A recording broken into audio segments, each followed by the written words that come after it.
ice cold. Twisting metal, thunder growls, screams of tires, dirt that scowls. Crank it loud, boys, let it blast. Roads of fury racing fast. Southern fried racing hours here. Fuel the fire, shift the gear. Every lap a rebel's dream. Gasoline, hearts and the scream. Dave and Dean crown the track. Each corner fight, ain't turning back. Crank it loud, boys, let it blast. Roads of fury racing fast. Southern fried racing hours here. Fuel the fire, shift the gear.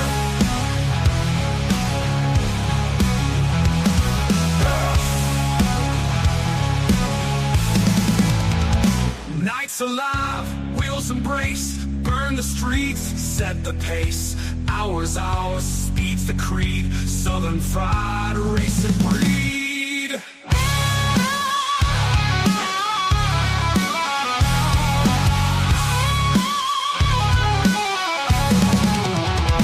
Southern fried racing hours here.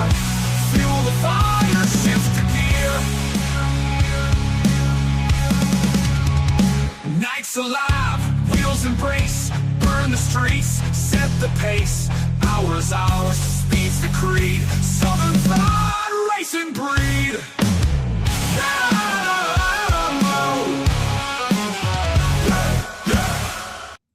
Hello, welcome to the show. The Racing Hour running just a little bit behind. It's a crazy day. Phone service, rainy, phone service down. We want to thank our guests for coming in the studio today. Thank y'all. We're going to introduce them in just a second. So, Dean we've been a little bit behind because, well, Dean, you got sick. Yes, I did. And your family, and we're hoping and praying that we know you're better. He don't look any better. Yeah. I'm just kidding you, man. Hey, we like to have a lot of fun. We appreciate everybody that's joining in. We've got some new followers that may join in. We've got some other drivers that have been on or going to be coming on. Right. They may pop in here and say, hey, so if they know the drivers, a lot of times I like to pop in and give them a hard time, or something like that. So no, it's a good brotherhood, and I've really enjoyed Dean. I've really enjoyed the camaraderie of the racing and the dirt track racing, and we just call it the dirt report for us. So but we've got with us, and we're gonna have them introduce themselves, and we're just gonna talk dirt track, and then later after the interview is over, we'll get into some things, some notes, Dean's notes. Did you bring anything from the vault? No, I didn't. I forgot. Well, it's a rainy day. Didn't bring nothing from the vault. We'll get back to that next week. We're just glad to get Dean. Well, I'm feeling it's from the vault. Yeah. Well, it's probably not a good thing to bring anything out from the vault on a day like today. No. We don't want it to get ruined. No. That memorabilia that you have. So Dean's vault will return next week. We'll also follow the show up with a sports show. We're going to cover, some of the college game. The championship game is coming up. We've got the NFL playoffs are going on, and we'll talk about all that. So anyway, I've been rearranging the studio a little bit, so things may look a little bit different behind me. And then we got we're figuring out our camera placements and all that. So let's talk dirt racing, dirt track racing, and we have with us. Introduce yourselves. Keith Dishman and Andy. Keith and Andy, and we're gonna have to move Dean back a little bit or forward. Let's move over. There you go. There you go. Yeah, we got him hidden. Now we got him in there. We got one of you on two cameras. Yeah. Tell us where you're from. Dunlap, Tennessee. Dunlap, Tennessee. That's a great place. I've been up there many times. I have too. And so what classification and what tracks do you race at? Tell us that. Well, we race mostly around the region. We don't have a home track, or I don't, but Keith has got into racing the last 2.5 years, and he's made a home track of Mountain View and I-75.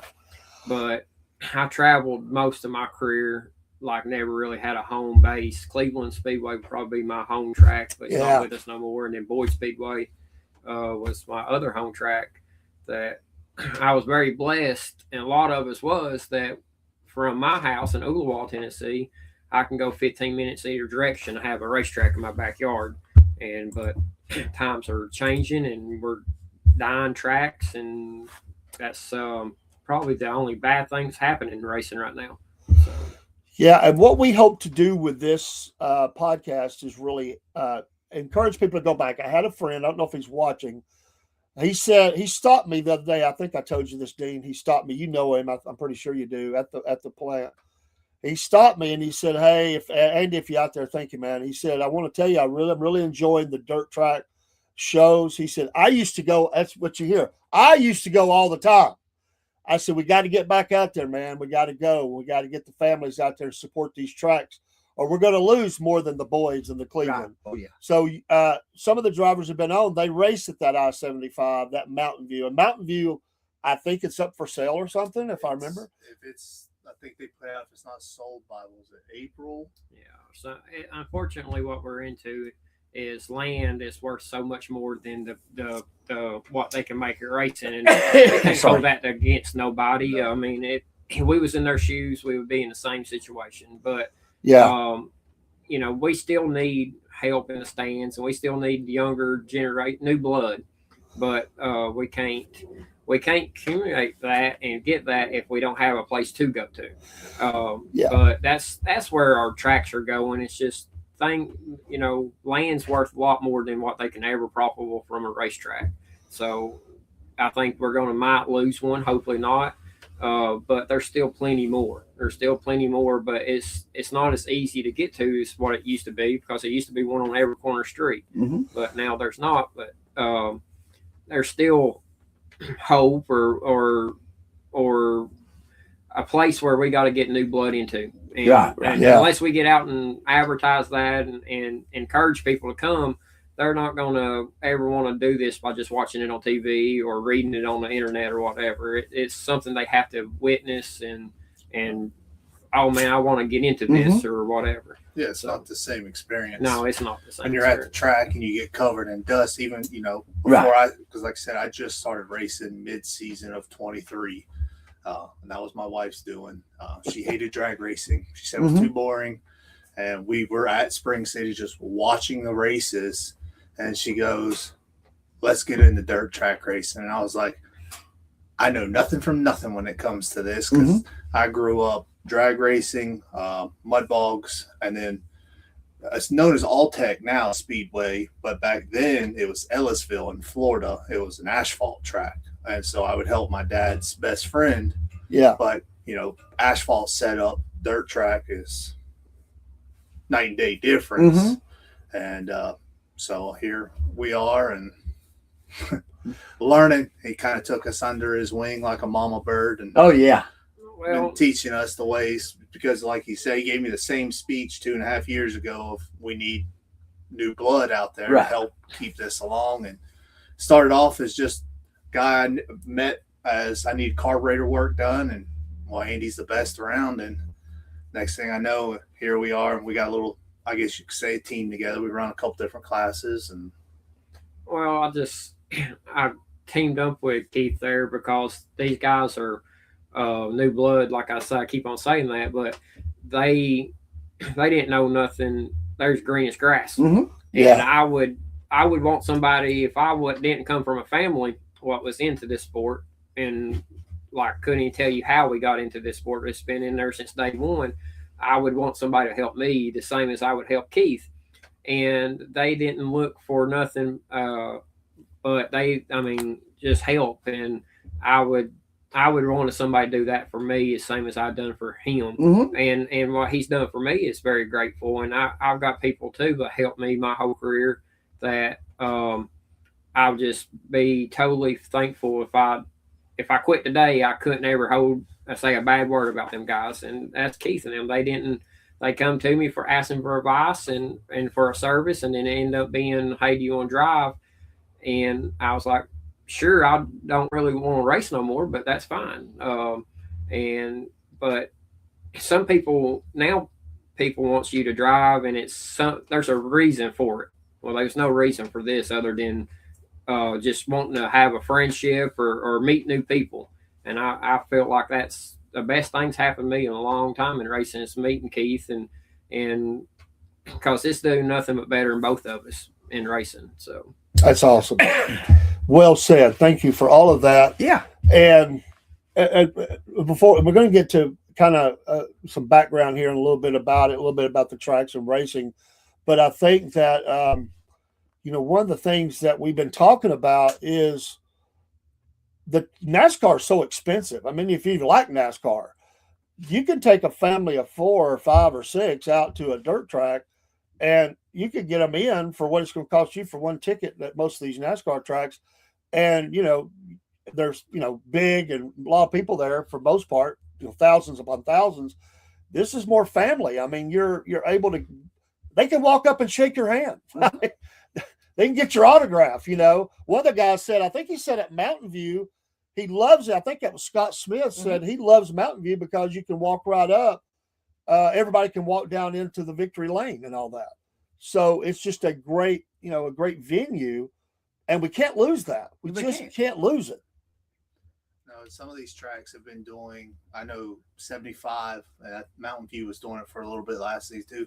They were doing like the family pack. It was $40. It was 4 tickets to get in, 4 drinks, and like 4 hot dogs or whatever. It was just to get people in. Yeah. I mean, where else are you going to go for $10 a person and get a show and food? Well, if you're taking your family even out to a fast food restaurant, you're spending over $20. And why would you not try to take your kids to let them eat and then watch a race? Right. I mean, nobody's holding nobody's arm or holding them down. They can leave anytime they want to. Right. I would rather spend money that way and get something else and then just $20 hamburger somewhere or $20 meal, and you don't have nothing to show for it. That's right. Hey, we had a comment, and thanks for the comment. Said, man, I'm digging all these dirt track drivers. A lot of testosterone in the studio there. Oh, yeah. Well, my wife actually races too, and she's the trophy girl at I-75. Oh, wow. Oh. Well, you got to come back now. We got to have her too, Yeah. She is supposed to come tonight. I got you. Yeah. Well, we're sick, so we're making connections, and we're networking, getting to know each other, and hopefully you'll have a good experience and say, hey, I want to go back to one of those guys. We're going to continue to stay in this and let it grow. So what do you drive? Tell us about your race car, kind of how you got it, because you got, like you said, you got to have people or racetracks to race that. Right. Well, you got to have a car to race. So tell me about getting your cars. We're kind of cheapskates, I guess. We wheel and deal. I know sat around like the crate cars and Masters built, and I waited 8-9 months of searching until I found a really good deal on one. We've got another car, Barry Wright, that is one of those that the deal just kind of popped up on us and racing it. And then I traded an old semi for my wife's car because Buddy wanted a semi and he was done in the racing scene. So that's how she got her GRT. So is it a late model or is it? Yeah, they're all 3 late models. Okay. Yeah, we don't have just a certain class. That we run mostly supers and some limited stuff, or topless outlaw, what you call it now, and some crate stuff. But we're mostly focusing on this year is like the limited late model division or the topless outlaw division. That would be your top class around here. And then we're going to eventually our crate deal is pretty good right now. We're running really good on speed, and the car's really consistent and got it where I want it. So we're kind of probably just going to let Keith drive it and learn, or let it sit on idle for, the $5,000 to $10,000 races and stuff, because it's just so expensive to race that you can't just go every weekend and race it for nothing. That's not the track's fault for things to be expensive neither, but we got to kind of pick and choose where we want to spend our money or what we want to do, because you can't, if you go, you really don't come out good on the finance side of it. Right. But we're going to have a good season, and we're going to hit all the classes. We've got one of every kind of class car for a class, and we built last year. I've been building for a long time, my racing, but last year we kind of built it about what we needed or what Keith needed to get us, and spares and trailers and setups and stuff like that, because you can't just go, and all that stuff matters too. And I think this year we're kind of squared up where we need to be, where we don't have to worry about nothing like that. So awesome. That was Biscuit Boy, by the way. I didn't recognize the name. Sorry. It came out a little different, brother. He said he made about 20 connections a day on Facebook with dirt track drivers. By the way, this is Biscuit Boy. I don't know how it shows on your end. Well, it shows up good. I just didn't know who you was, you know. It had that. I thought somebody from India, man, to be honest. You know, racing's all around the world. I've been talking to people all over the world about racing. Racing is universal. But, you know, yeah, it's expensive. Tires are expensive. Fuel's expensive, you know, having to replace a part, stuff like that. Do you have sponsors or any sponsors that you have that are helping with this? Yeah. We've got our little local business for the main part out of Dunlap. Yeah, give him a shout out, man. Hey, that's fine. Give him a shout out. We've got my friend who owns Blackwell Construction, or Blackwell Excavations Services, Newton Funeral Homes, Arrow Construction, my wife's business, Free Spirit Hair, is another sponsor.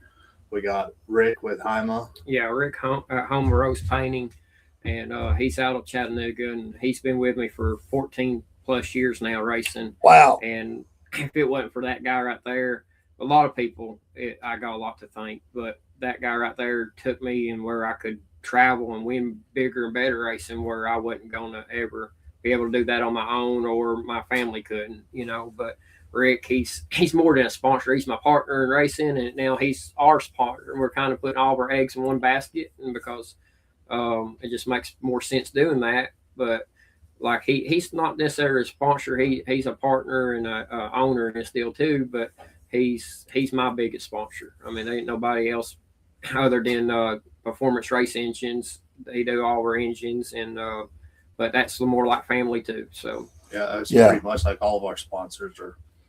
They're close family friends type of thing. And racing, I hear that word sponsor, and they give people, but it ain't really the money that people gives you. These people are doing it just to help you to get. So I don't really call them sponsors. Yeah, they're part of this team just as much as if they owned it, or if they wrote a $1 check or a $10,000 check. They're just as part as it. It's just more than a sponsor. Sponsors just, I don't like that word because they just think that you're doing it just for one reason, but they have no reason to help me but just to want to help me. So that's awesome. I love the way you put that. I do too. It's a partnership in it, and it flows both ways, and that's great. It's family. I mean, like you said, that's what I love. Small town America, got people helping each other, you know, and get it done. If you'd like to be involved and help them out, you know, get in touch with them. You know, we'll put out contact info when we behind this interview,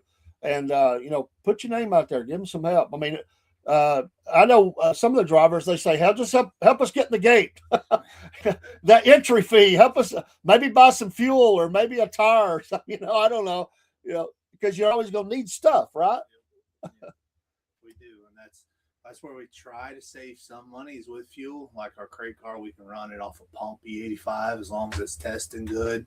I know a lot of people are against it. We've had good luck with it. So just kind of hit or miss. You got to, if it's good, you better get it. So sorry. What kind of gas do y'all use? E85. 85. Okay. Yep.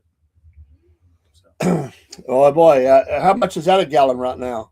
Floats around $2 a gallon if you get it out of a pump like at Speedway or something. Yeah.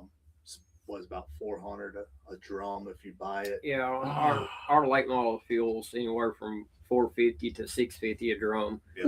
And but that goes back to us saying that we're choosing what we're doing. Like, it don't make sense going to a race what don't pay nothing, or what I've already won, or it just no reason to go other than to go. That it don't make sense doing that no more today. So now we choose. Like, I don't want to race unless we can come out of there at least what we spend to go that day. If we can't make enough money to cover us to come back next week, then I'll just rather stay home or go to steakhouse and eat steak. Right. I hear you. So they, it just varies on everything in racing, but everything's expensive in the world, just not racing. Right. And the late model stuff, that's a very expensive class to get into, but there's other classes to get into what's very more economical. Unfortunately, there's nothing cheap no more. Right. And even your lower classes, if you want to win, you got to spend money. Mm-hmm.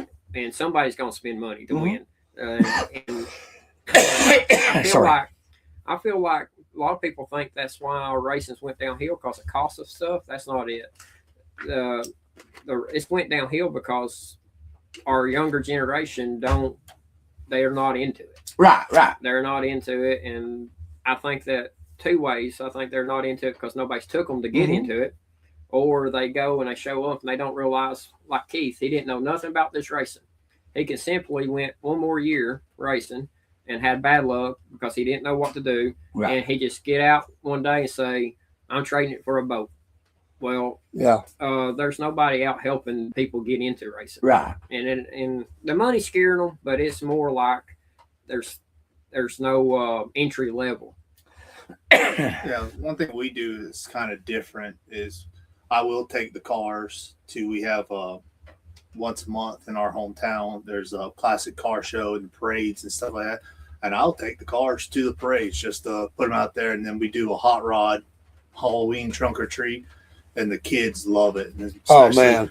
The little boys, I'm like, you want to climb in, they'll get the pit. And that I'm hoping it plants a seed later on in life for them. So, and I'm sure it will, man. That is like just they light up. Oh, yeah. And so, somebody always had somebody introduce them to something and, become a mentor, a coach, or, just that spark, that little seed of excitement to do something like that is everything. And that's awesome to do that. And that's what I love about the sport is, we find out about the family. We find out about, the kids and opportunities for kids. We've got a racing ministry coming on it from across the country, and they're trying to, work with kids while they're at the racetrack, and give them, get them excited about stuff like that.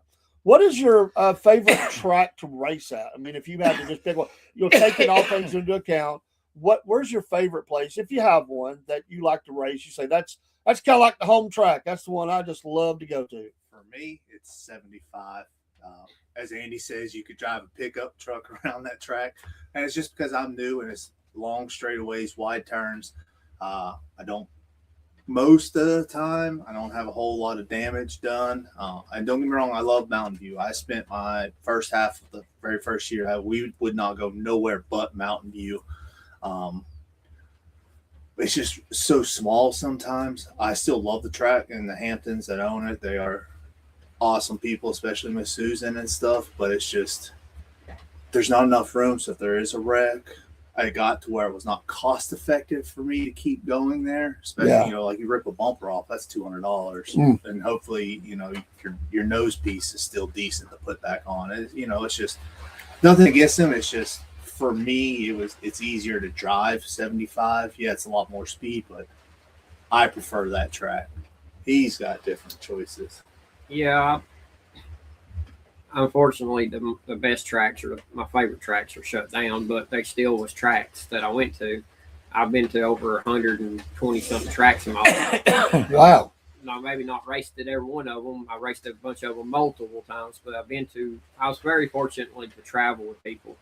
And but my favorite track was Winchester Speedway in Winchester, Tennessee, and the other favorite track would be it's a good close run, a tie, I guess you could say, Boyd Speedway and Crossville Speedway is my two favorites. Yeah, and I can hear the racetrack from my backyard to Cleveland, and I guess you could say that was one of my favorite tracks too. But those other two, I just had more success at them. Yeah. That, and some of them have had future stars of NASCAR have raced at them or came back and raced at these tracks. Cleveland Speedway produced more top drivers in the country than any other track that I know of. Maybe some tracks in Ohio or something had some good names, but like Cleveland produced Dale McDowell, Ronnie Johnson, Skip Hart, Rex Ritchie. This list goes on and on and on. What went on to be superstars of our sport, and they we don't have that neither. I mean, we don't have. I'm not including myself. We don't have the talent But the product's not what it used to be. No, it ain't. When I was young, I mean, I think Jody Ridley was getting out when I was a baby, but I watched Rex Ritchie and John Jones and Ronnie Johnson and Skip Harp and just Scott Lucas, and the list goes on and on and on. And I watched them race every weekend. Well, now we don't have it, and I don't blame nobody. And myself, I don't have the talent them guys have. No, but I blame that. They was good because they could race every weekend or every night somewhere, and they had people. They built their own cars. Things was a lot simpler then, and they had people coaching them better, and they was coaches. But now we don't. Now that they want to get on the internet and buy something or expect it to have cruise control, and it don't work that way. You know, I don't. Including myself, I win. Worst thing ever happened to me is win a race. Because now I want to win 2 races, and then I want to win 5, and then I want to win 15, and it just makes me mad when you run second or third. But I catch myself now. Why don't you get out? And I've caught myself. I could get out. I could snap a finger, get out of this sport easy, but I don't. I love it, and the racing is way better today, like what we're watching on TV or the top level. But I catch myself. I like enjoying building things. I build my own stuff. I build my own cars, basically like. I buy cars, but I modify them how I want them. I don't like relying on nobody to tell me that's how it needs to be. I'd rather learn myself, and then if I won, I learned this from one of my greatest heroes. But if I win, it's because I won the race, not because I bought a shock that won a race or this guy or a certain brand or a certain tire. That I worked for that, and I deserve to win that race. So I got you. I will say. Right before we went and bought the Barry Wright, because we drove all the way up above Pittsburgh to go get it. He looks at me and goes, "Now I know you're buying the car, but I don't want to hear a word whenever I start chopping on this thing and making it my way." And we no sooner got it home, and there he was. I come over, he had bars cut out, and I'm like, for the good or the bad, make it how you want. If you're comfortable, do it. Well, the reason I'm that way is because I have confidence in myself what to do. But another reason I just don't like if you went and bought a $50,000 car and you're not going to race it and chop on it because you don't want to mess up a $50,000 car, you're in the wrong sport. You're right. You're right. Know, if I've had Rick's bought me one of the nicest cars I ever had. It was a Longhorn. What's a good brand this day? And it wasn't a month later I cut the motor out of it. So that's where we're at in racing. There's not a lot of kids don't realize that it's they think we can just go here to Walmart and buy it, or it's a car you can buy, and you can't do that no more. Yeah. Do you see a lot of crowds at the track? Like, how are the crowds? Back up just a little bit. I think a lot of it depends on what's happening. When college football kicks off, it kind of conflicts with, you know what I'm saying? Or if they do special events, it's normally pretty crowded. And it just depends too. Like, you know, you get a lot of people now. It depends where we're at. Yeah. I can go to a racetrack that I race at a lot that when Boyd shut down, I started going there, and I wouldn't go there a lot, but it paid really good to win, and there wasn't nobody really show up. So it's like a good 4-1 you know. And but this place would be packed out, and it's in Fort Payne, Alabama. Well, there's nothing to do in Rainsville, Alabama. Nothing to do, and the stands would be a good stand. Yeah. And it's just because there's nothing to do on Saturday night, and there's another track in Alabama called North Alabama. Same way, stands are packed out, but you can go right here at Boyd's. And it wasn't really hard. It's hard to get a good local fan base because there's so much to do in Chattanooga. Right. And so it depends where you're at. The racetracks, honestly, our racing's not hurting. It's not in a good state, but it's not hurting on that in certain areas. But our car count's hurting. Crowd is just averaging out. Like, yes, it's hard to get people in the stands.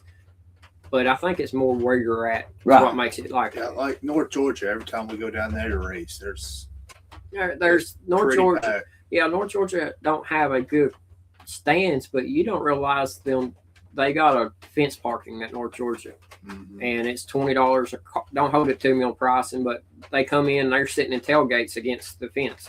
Well, there's a lot of people on them back in them trucks and tailgates. They might not be a lot of people sitting in the stands, but there are a lot of people around the racetrack. It's not as good as it used to be, but nothing is in the world. Right. That's true. So I don't say we're in a good place in racing, but we're not dead. I mean, it's not dead. It's just and a lot of too, as I've realized and came to the conclusion that a lot of people that was in the stands 10, 15 years ago are now racers.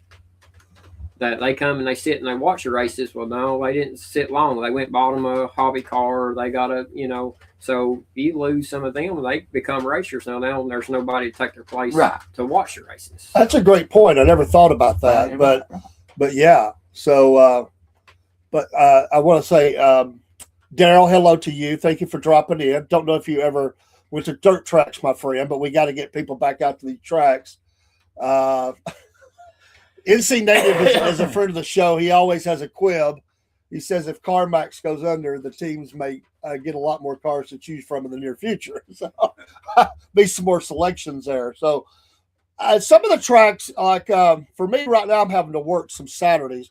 But one of the tracks up that way does a Friday. And I want to go up and do the Friday racing. I don't remember which one it is. 75. It is 75? They do back and forth. They'll kind of look at each other's schedules around, and a lot of times they do a lot of Friday racing because Mountain View and a bunch of other places would do Saturday racing. So instead of trying to compete when you're 20 minutes well, apart, some racetracks too cannot be a Friday night racetrack. Yeah, because be like Boyd Speedway, it was always a Friday night racetrack, and they went to Saturday.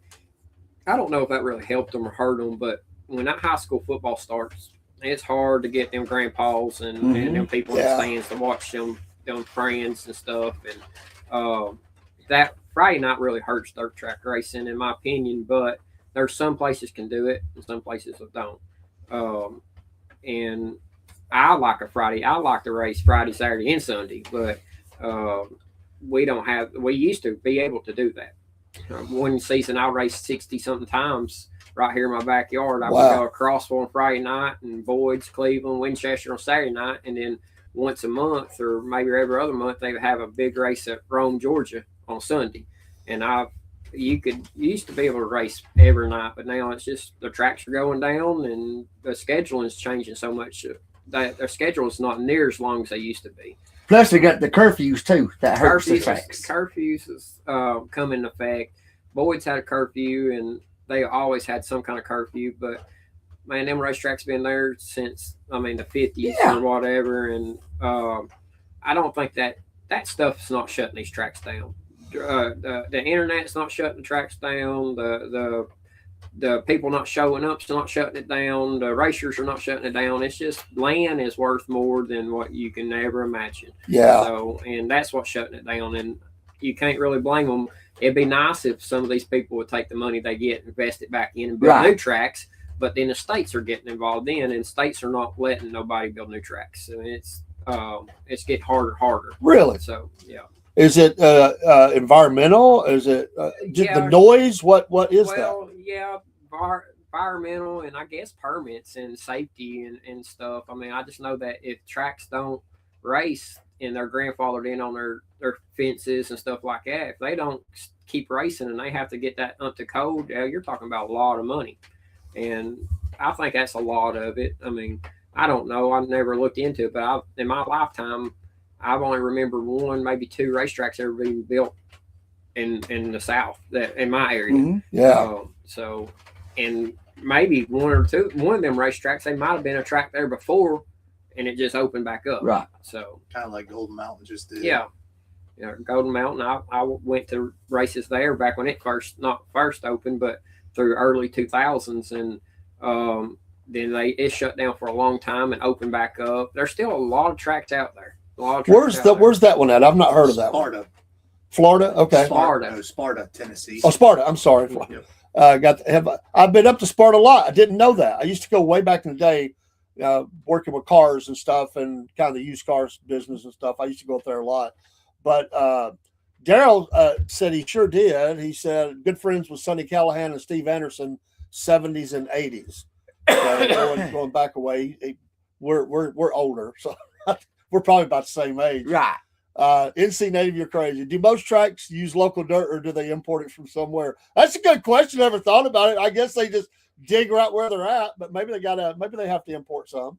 I don't know. But there's a few different kind of dirt. I mean, there's some dirt that they haul in at Sonoa, Georgia. It's a different kind of gumbo, like gray dirt, clay, and it gets slick, like pond mud slick. And then you have your red clay, and then you have all like trashy church dirt or whatever. Sandy, rocky. Sand, yeah. That's another thing. Dirt tracks, they have to spend a lot of money to keep going. Right. I mean, every time you go out there and you race, and let's say each car gets, if you have 60 cars in the pit, 60 to 80 cars, and each car takes home 10 pounds of mud every weekend. Well, you don't have dirt on your track, so you got to buy, dirt every year or find dirt and blah blah blah, and that costs a lot of money. So I would think about that. How much dirt goes home? I never have either. This is fantastic. I never thought about that. Yeah. I mean, you're right. It's just going to dwindle as they take that out of there. So you'd have to haul some more dirt. I just never thought about that. What kind of tires do y'all use? We're Hoosiers. Yeah, we're Hoosiers, but there's a few brands or two brands in dirt late models, and that's American Racer and Hoosier, and they that's a war. I mean, against the brands, and one's cheaper than the other one, and one's better than the other one, but really that's just not a subject in dirt racing. We don't need that right now in racing. What we need is we need to let these people come in and say, boy, I want to own one of those, and don't scare them about what that tire costs, and don't scare them about what that motor costs or what that frame costs, because you start telling them that, they're like, there ain't no way I can afford this, and they go and do something else, Yeah. Sorry, guys. You're all right, brother. Hey, it's that time of year, man. We're all having trouble. Tell me somebody that, I don't know for you because he's sitting here, but maybe tell me somebody that was influential in even getting you, that planted that seed when we were young about racing, whether it was, whatever kind of race it was. Who kind of planted that seed for both of you, whatever style of race it was that took you to a track or got you involved with the mechanics of it or building stuff? Who was that person that kind of planted that for you? My dad.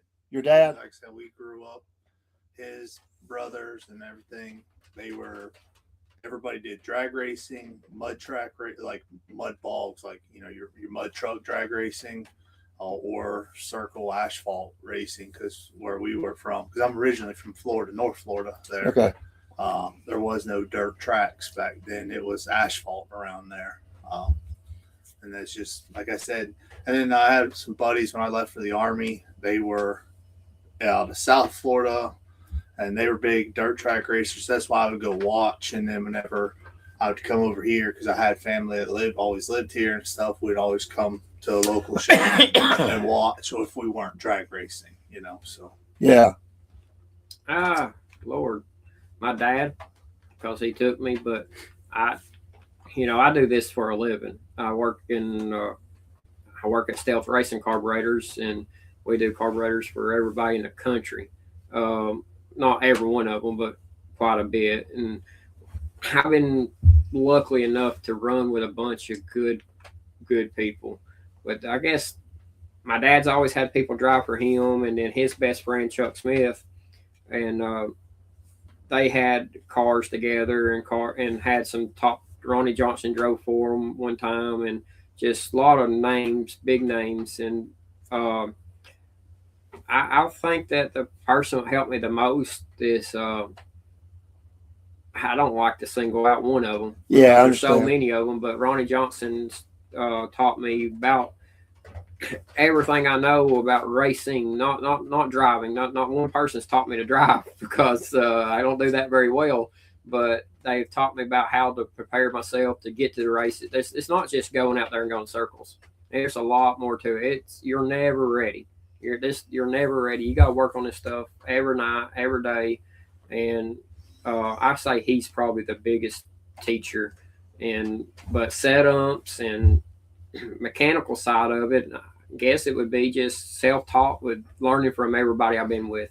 That's awesome. So hello, Dusty. Dusty's going to be on the show here in about 3 weeks. I appreciate you, buddy, stopping in, new friend of the program, and we're going to highlight his story as well. Tell us where you're from, Dusty. I don't remember exactly where you're located. We'll give a shout out to that. And Daryl wants to know if we would ask you if you know the late Donnie, knew the late Donnie Holbrook. Donnie Holbrook. That sounds familiar, the Holbrook name, but I don't. It does sound familiar, but I don't think I knew him. If I remembered everybody I'm supposed to know, then I'd be a phone book. But it's just hard to put a face with a name. I mean, most of the time. So. What is the? He's in Lancaster, Ohio. Okay. Lancaster's got a dirt track there. Mm-hmm. Yeah, okay. we're gonna talk about that. I guess that's a picture of his ride there. But thank you for being willing to come on. And again, from wherever you're at in the country, we just want to highlight the sport, and or even it could be wherever. It doesn't matter where it's at. We want to highlight it. This is our home base here in the Southeast, but there's a lot of good racing. I was watching people talk about the Chili Bowl. Yeah, the Chili Bowl. Listen, people talk about that. That's been going on. Have you ever? We like to ask. Have you ever been disqualified? Like they said, your car's not legal. My very first race I won, I got disqualified. Oh. It was not the track's fault. And it shouldn't be rules in the class that he's ran too. It was a beginner class for him to learn. Yeah. And so they really shouldn't be rules. It should be letting them guys just get laps and learn how to race around each other. But so I basically what happened was I was racing at Mountain View all the time, and they allowed a 2-inch spacer. I go to 75 at the end of the year, towards the end of the year, to go try that track for the first time. And I go out there and I win. And then I come back in, go across scales, checked everything, and they hit me with the DQ. And I'm like, for what? And he's like, your spacer. You have a 2-inch spacer. And at the time, they were only allowing a 1-inch spacer, but they were going through a staff change there. Yeah. And I guess they didn't have realized that whoever the previous staff members were had deleted their website, basically. So they had no rule book online. So, and I didn't ask when I got there because I was still, a green hand with it. Yeah. And still am. And so, I ain't going to lie. I was mad, son. I was like, I'm never coming back here again. It took my first win, and it took a little bit, and I started going back, but we've had some run-ins of that. We just had it. I've been disqualified a lot, but that's not funny, but it's just the way you said that. I've been disqualified a lot. I'd be lying if I didn't say I didn't cheat on things, but I like to make my own stuff and try my own deal, and I'd push the areas and classes. I mean, if you have classes, like a crate class that tells you, no, you can't do this and we're all equal, that just makes somebody want to go out and not be that guy. And I've done it, and I've been disqualified, and I've been caught, and sometimes I haven't been caught. But I think that there's one driver, I won't say his name, he got caught prepping tires one time, and 2 other people got caught the same night in a different class. Them 2 drivers whine like little girls and talk about going to sue everybody and knowing they're wrong. And this one driver, I liked him, we were friends, but I didn't really care nothing because he won a lot. But he said, speak for yourself. I'll take my penalty. I didn't deny it. And ever since that day, I respect him. Yeah. More. I mean, just I don't hold it against him trying to cheat and beat us and win the race, but I do disrespect them other 2 for trying to deny when they got caught. It's like take your punishment with them chin and go, So I've done it, but there's been races I haven't. I won fair and square, but I would be lying if I said I didn't push the gray area on a bunch of stuff. Our first race we ever won, or we ever went to together, we went to Talladega for a warm-up race, and I've been thrown out. I bet I've been thrown out there 10 times. We got thrown out this year. Yeah, I got 5 pounds thrown out this year. I don't know how I don't. It's just hard for me to get weight my size, I guess. And that one track, and there's nothing wrong with their scales. Their scales are actually from Boyd Speedway now. Oh wow! But there's nothing wrong with their scales. It's just me trying to being stubborn about lighters faster and unsprung weight and all this. And sure enough, we go down there and we wax the field. We got thrown out in qualifying for being light, and we didn't have no lead with us, and I was already mad, and I said that's what we get for just me showing up and driving. And we go out there and we started dead last, I think. Yeah, 22. That's about 22 cars or something like that. So mid-December race, nothing else going on in the country. And I drove up there. Next thing I know, I'm passing for second, third and second. And I look up at the board, and we're like coming to the white flag, green, white. And I slam on the brakes, like and two people run into me, and because I didn't want to go across the scales, because if I knew I was going to be light again. And luckily, they didn't. The people upstairs didn't realize who was second, third, and fourth, and nobody go across the scales, I think, or they only asked for two or something. So we got paid for third or fourth, but we actually finished sixth, But and then this year we went down there to run 3 classes, and I drove his brother's car, and I didn't think nothing about going across the scale, see how much weight, but I was 5 pounds light, and that one right there was probably. That was hard to swallow, 5 pounds, because I could simply cut the engine off for a while, not let it warm up and burn gas, or I could put a piece of lead on or whatever. And I take responsibility for that one too, because we were talking about the weight, and my brother's probably 60, 70 pounds more than him, and we knew he was 23 something, right? But in my head, I was looking at the 604 rule books with a 602 motor in it. So I just saw the 2200 and I was like, oh, we're good. He's at least 23. We're good. Not thinking that the 602s are 2350 when you're running a pure 602 class. And so he would come across at 2345. He comes back after qualifying. Man. I can understand. Dusty, they're located in Dunlap, Tennessee. So Tennessee boys. Daryl wants to know: did you know Dale McDowell from Rossville? Oh yes. Oh yeah. Dale's a hero and a icon of the sport, and he's from right here, Rossville, Georgia, I guess you can say, and now he lives in Ooltewah, Tennessee. Okay. In a neighborhood real close to my house, but Dale. Luckily, we still have people like Dale McDowell Racing, and because those guys has done so much for our area. Yeah, they have. I mean, and they haven't forgot him and his brother both, Shane. They have not forgot where they came from. I mean, they still say they're from right here, and they still talk about them coming from Cleveland, and what they won is very, very, very high. I won't even lie. Like if they're putting on a big super race locally and they got Dale McDowell, I'm like, I'm not even racing. I'm just going to go watch. That's awesome. One of my favorites to watch. That's a good thing. That's a good thing, because a lot of people used to not even go watch local racing. They would wait and go to the Southern All-Star races at Cleveland, the Gobblers, the stuff like that, and wait because they brought in the better drivers. I feel like that we're big race to death today.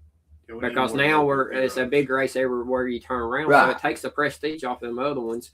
Now, if you ask them caliber drivers who's doing it for a living, boy, they want to race for $10,000 every night. But in my opinion, when I'm watching that on Flow and all these races, they're winning $10,000 races and $50,000. What does it mean to them when they won the dirt track? Right. I mean, I know Ronnie Johnson personally; he's won 10 dirt track world championships, and that has to be like something meant to them. Well, now these guys win the $50,000 races once a week. Wow. And so what's that? That it takes the prestige off of the crown jewel races. Yeah, it does. In my opinion, as a fan, I think we're a big race to death. I think that we would enjoy it more, and the sport would enjoy it or be more highlight. Like Dale won $100,000 race at Bulls Gap a few years ago, and unless I tell people that, they don't remember it. Right. Because it's nothing more. It's no different because there's something on every weekend like that, But if that was back in mid 2000s or the 90s, well, shoot, we would talk about it to this day. Oh man, he won $100,000 race. But now I think they took the hype out of it by just going on the big races. There's too many crown jewel races. Yeah, they are. Yes, they are. But I'm kind of old school for not my age, but Right. I still look at there's probably only 7 crown jewel races in my opinion. And in the South, we only had 2. Mm-hmm. We had the Ice Bowl, what's not a crown jewel, but it's prestige. Right. And you had the Dixie Shootout, and you had the Gobbler at Cleveland. Mm-hmm. Now we got a series that comes to these tracks, and they pay good money. What does it mean to really win it? Right. I mean, they used to be people that go every year just to the Gobbler at Cleveland Speedway, and they didn't care about what it paid. Them fans don't make no money. Right. But they went because it was a prestige of the 43rd and what was the Ice Bowl this weekend? 35th. 35th. I mean, that would say, I don't care what it pays. If I won something what's been going on 35 years, you won something. That was the whole reason we go every year. It's just right. It's the Ice Bowl. And a lot of people do that. I mean, it's just because of what that race has, the meaning behind it. I don't like talking about races I won because it's like you dwell on the past. Like I want to talk about what I'm going to win, or I wish I could win. But I won a $10,000 race at Milton, Florida, and it was called the Southern 100. And boy, I've had people, some of my heroes, call me the next day congratulating me. But when I looked at the T-shirt the next year, my name was on this T-shirt about who won it. I was on there with Mike Bolin and Freddie Smith and all these different names that won this Southern 100 race. Well, I didn't realize this Southern 100 was a prestige race because I'm not from Milton, Florida. Right. But that meant more later on. The money was spent before we even got there. But later on, I remember, boy, I could say that me and Mike won this thing, or and I won the same race as them guys have, or whatever. And I think that means more to me as a driver than what it would be, what it pays. That's great. Let me get the chats. I got a follow-up question to that a little bit.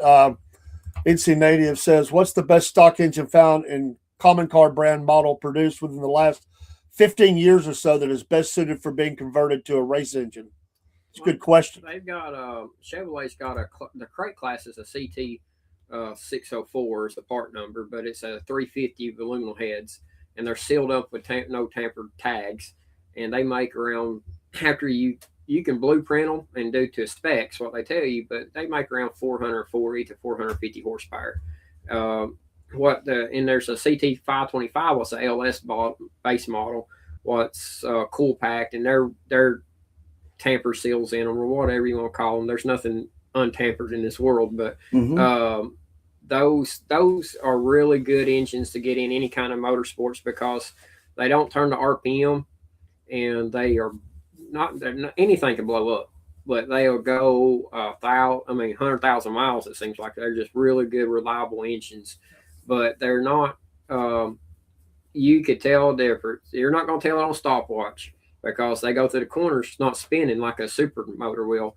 But you could still tell a difference when a supercar gets out there and how they race and what they sound like. But I guess economical motors would be your Chevrolet-based crate engines, and that's the 602s. 602s are a little bit cheaper. Unfortunately, these motors are getting higher and higher. Right. And there's not what they was 12, 15 years ago when they got introduced. They was real cheap, but everything else was too. True. So they were meant back then as the throwaway motor, basically. Yeah, it was cheaper to throw the motor away than it would be to freshen it and just buy another one. Like you could sell it to a rat rod or a buddy and buy a new one. Now it's kind of the opposite. It's cheaper to freshen it than it is to buy a new one. Wow. So Dusty says, I have a friend that lives in Lancaster, not far from me, that I help work on dirt late model. Good. Dusty, I am from Northwest Georgia. I'm almost in Tennessee, but not quite. Extreme Northwest Georgia. Rossville. Yeah, Rossville. Daryl Broom, he agreed with what you were saying earlier about the races and how many they have. And, that was a good – and NC's joking. He said, why don't you just use a turbo four-cylinder like all the major manufacturers are doing these days? Yeah. Is there regulation of the sport? That was my question. Is there any kind of regulation, a regulating body, or is it just every man for himself when we talk about tracks and what they do, or how does that work? You got like regulation on like a national rule book or national level. I mean, where you?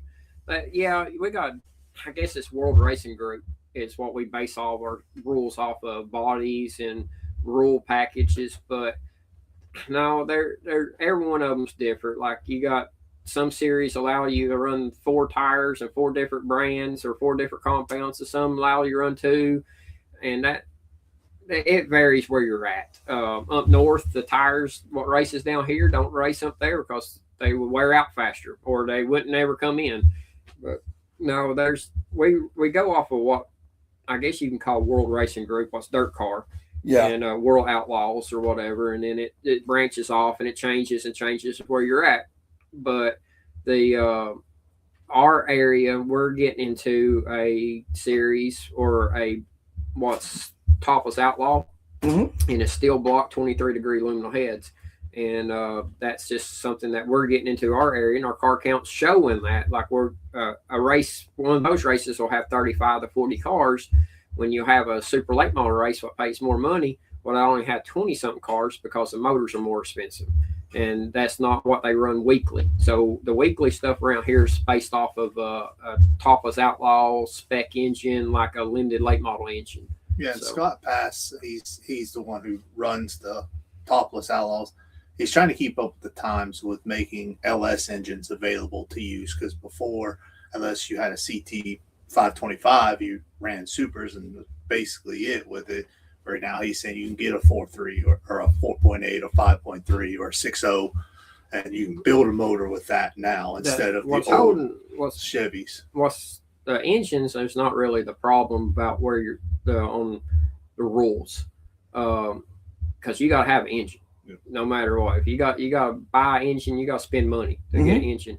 But 4 years ago, I guess, I'm COVID time prior. I'm assuming 4 years, right? I could go to races and come home and wash 6 tires, 7 tires. Now I go to races and I come home and I wash 9 tires, 10 tires. And we've got away from that on our rule package and on national level. Like now everybody thinks it's good to have all these choices and more tires the better. No, that's not good, because now I have to have 10 wheels to go to racetrack. I have to have all these different compounds and all these different kind of grooves and stuff like that. So the national dirt car deal, they got a rule package that they go by, what's open, basically open pocketbook. But when it travels down to our level, it really hurts our sport, because it's like a few years, 10 years ago, we used to have 2 tires on the rear was hard, and you had to run the same 2 tires all night. Well, you're talking about saving money.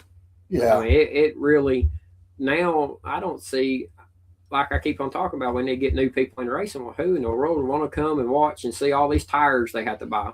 And I mean, that's just not good for our area or our kind of racing. So in saying that, and taking in some of the things we said, or maybe we didn't say, what would be the one thing you would change about dirt track racing? Is there something that you say, if we could just do this thing, it would really help us as race car drivers and the sport overall? Well, the racing's great. Like I think the racing's great now because I can turn TV on and watch racing every night somewhere. I'm not, as a fan, I'm thinking this is good racing. Our area, maybe not as much. It don't have the races like what you're going to see at Chili Bowl or what out west. I mean, side by side or slide jobs, but you can here, but we don't see it as much because I don't think we got the caliber drivers. Right. No, it's what we see on TV. Right. Or Flow or whatever. And but if I could change one thing, I wouldn't know if I change anything, because you could change it, but what if it made it worse?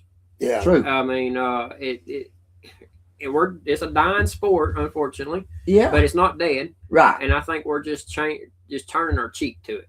We're, instead of trying to put a Band-Aid on it or admit that it's good, we're kind of just looking the other way. Right. But if I had to change something, I think I would have more tire rules and actually more up north they have IMCA. Yeah, what now? IMCA, a series. It's a sanctioning body. All right. They have to have a stamp on every kind of part. And they tell you every little, even to, I'm just exaggerating, let's just say to lug nuts. something simple. You have to buy an IMCA part. Well, that money, that every cent that you buy goes back into their national points deal, and you have to be a member to it. I think that we need some kind of organization in the South to have one rules, one parts, one tires, one everything, and then take the money they're making off that and put back into racing. There you go. But we don't. We have, and I ain't afraid to say, we have people just sling the gates open on Saturday mornings and ask us for $25, and they don't have tech. They don't have. Yeah. They don't have the personnel. They don't want to spend no money to have tech guys or whatever, because they have figured out that, all right, they can have 20 cars there that weekend, and there's only 500 people in the stands, say for numbers. If they have tech and they have rules, they're still going to have 20 cars there and 500 people in the stands. So why even bother? Right. But longevity, you got to think about what happens when them guys quit getting tired of losing because they're going by the rules and the ones ain't, or they don't, they get out of racing. So now you're 15 cars, and now your standings are going to go down. So I think that we should have more, I guess, teching, general teching. Mine's simple. I just want to bring back Victory Lap. Victory Lap. I thought it was the coolest thing in the world when I was a kid. They see stop and grab the flag. I hear people say that, man, like you said, that somebody said they walk down the victory lane after the races. Right. Or they used to ride. I can see that, but I don't think that's the reason. No. I think it's more that nobody can get into this because they don't know how to get into it. Right. So yeah. Dusty, Rossville, Georgia, is the base for the studio. That's where I'm at. And hello, Horsepower Coffee. We appreciate you dropping by. I think we friended each other today. Thank you so much for being here. We're talking with, tell your names again, as I'll butcher them. Keith Dishman. And Andy Picklesummer. Okay, and they're from Dunlap, Tennessee. And we're talking this great sport, dirt track. Right. I like you've said this a couple times, and it hurts to hear, but is there hope? Because you said it's a dying sport, but it's not dead. That's a stark comment. So in saying that, do you see hope that in the Southeast here that we can move forward, or we're just on a death watch? I mean, that's sad to say, but I think that if somebody or us racers and us fans don't realize there's a problem, then it's too late. Right. I'm not saying it's dead. If it was dead, I wouldn't be here today. Yeah. I'd be doing something different. But it's dying. It's need of help. Yeah. The racing is not. The product's not as good as it used to be. Right. Or as good in areas. I'm sure you can go, and if we had this interview and I was from Fairbury or Illinois area where they have racetracks 10 minutes from each other, they'll be talking about how great racing is. Right. But our area is in dying of a good product. And we haven't produced a good product, but I think that's not because of the driver's fault. It's because we don't have racetracks to get better or put a better show on. Well, it's just like, I think, for example, drag racing, when I used to be big into that, it was dying off. Anybody knows there for the longest, drag racing tracks were closing. Right. I feel like it's coming back. I think it's come back, and I haven't been to a drag race except with my wife one or two times, and I'm fortunate enough I work at a place in Ringo, Georgia now, and I've always worked there off and on. I took a little break, but I'll come back this year. But Cotton Perry is a legend, and he told me so much about how things was back in the 70s and 80s. And he actually told me one time that Brainerd would not have a big race because if they would brought a big race on, the fans wouldn't even come watch the local races. Yeah. Because they wouldn't want to come and support the local. They would wait till the whatever would come in there and race for the bigger money or whatever. Yeah. So they wouldn't host a big race because they didn't want to sacrifice their 20-something schedule they can make money on. Well, and I think too is what helped drag racing, and I know it's cliche, I guess, but what I noticed a big turnaround in it was when that series Street Outlaws came on. Right. It shook it up. It brought side note of that too is they go out there and buy a car, Mm-hmm. and it's not like it used to be where they had to build their own engines and everything was handcrafted. Now it's turboed or tuned with a computer or whatever. Well, now anybody can kind of buy this offline or not do it. I think there's more people getting back into it because it's more simpler to get into. Yeah, it just shook up the sport, I think, and people. I mean, I know, like out in Richmond, Virginia, when I was living out there, when that came out, that was the thing to do. Is the local Richmond Raceway had the top 10 street list, you know, and it's just.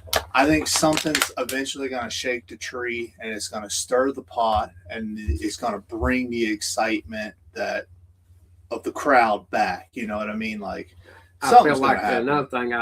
Me and Ronnie talked about this the other night, and I said, Ronnie, these tracks, if Mountain View shuts down, we lose another one. Well, that's fine. There's nothing we can do about it. But what it is going to do is now your car count and your excitement is just went up bigger at I-75 because them guys is going to have a place to race. They're not going to. They have been people just quit when they're local track. I've seen them on ice, but now your car count's going to go higher at I-75. Your racing might be better. What might bring in more excitement. Somebody puts on a good show and starts in the back and wins the race or rubs on people or whatever. Them people in the stands going to go tell their buddy at Hardy's the next morning or Monday morning, such and such did this. We need to go back and see if that thing, if it carries the front tires down the straightaway or whatever. But if they see the same picture show, they're not got nothing to tell them, nothing new the next week. That's right. So, one thing Mountain View did this past season, it really helped. Mountain View was the greatest races we had in our area. They were doing stuff like, I know y'all know about the Hughes brothers with Scott. We've heard about the legendary Hughes brothers. Right. Those jokers would go race because racing always started sooner at 75 when they both were on Saturday night. They'd come to 75. One of the three brothers, if not all of them, most of the time would be first, second, third, that load their cars up, drive 20 minutes down the road, start in the back of the field at Mountain View, and go win there too. So they started putting bounties on their head. Like, if you can beat them fair and square, you know, you get an extra $500. Oh, God. You know, or whatever. Or they were doing that if they start in the back because they've won so many. If you come from the back and win, you get a $200 bonus or whatever. So it brought a lot more excitement into it. Right. And I know a lot of people were, egging to see it. And I've been seeing it, Ohio Valley, the Carpenters. Between Tyler and Chris, them two were winning every race this year. So they put out a bounty, and every week they didn't go by, the pot got bigger and bigger, and they just kept drawing more people in to beat them, to win that money. So I think it's thing you start doing some stuff like that again, and it helps shake it up and bring the people in because it kind of creates like a local folklore or local hero, and you want to see something that happen. I feel like that we're in that. Getting to that point that we're in what we're in today because the same one wins all the time. Yeah. We shouldn't penalize this guy for working hard and winning. That's not what I'm saying. But what I'm saying is this: who in the world want to go line up against the guy that wins 60-something times a year? Well, I don't got a chance to win. You got to be really die hard. Want to go and just say, "Oh, we're not going to win tonight. We're just going to go." Well, I think that until they can figure out how to make everything where the average Joe can slip up and win, because if he slips up and win, he might be hope for the 14th place guy who runs every week. Sure. But I think what hurts it the most is I don't know. I don't have an answer.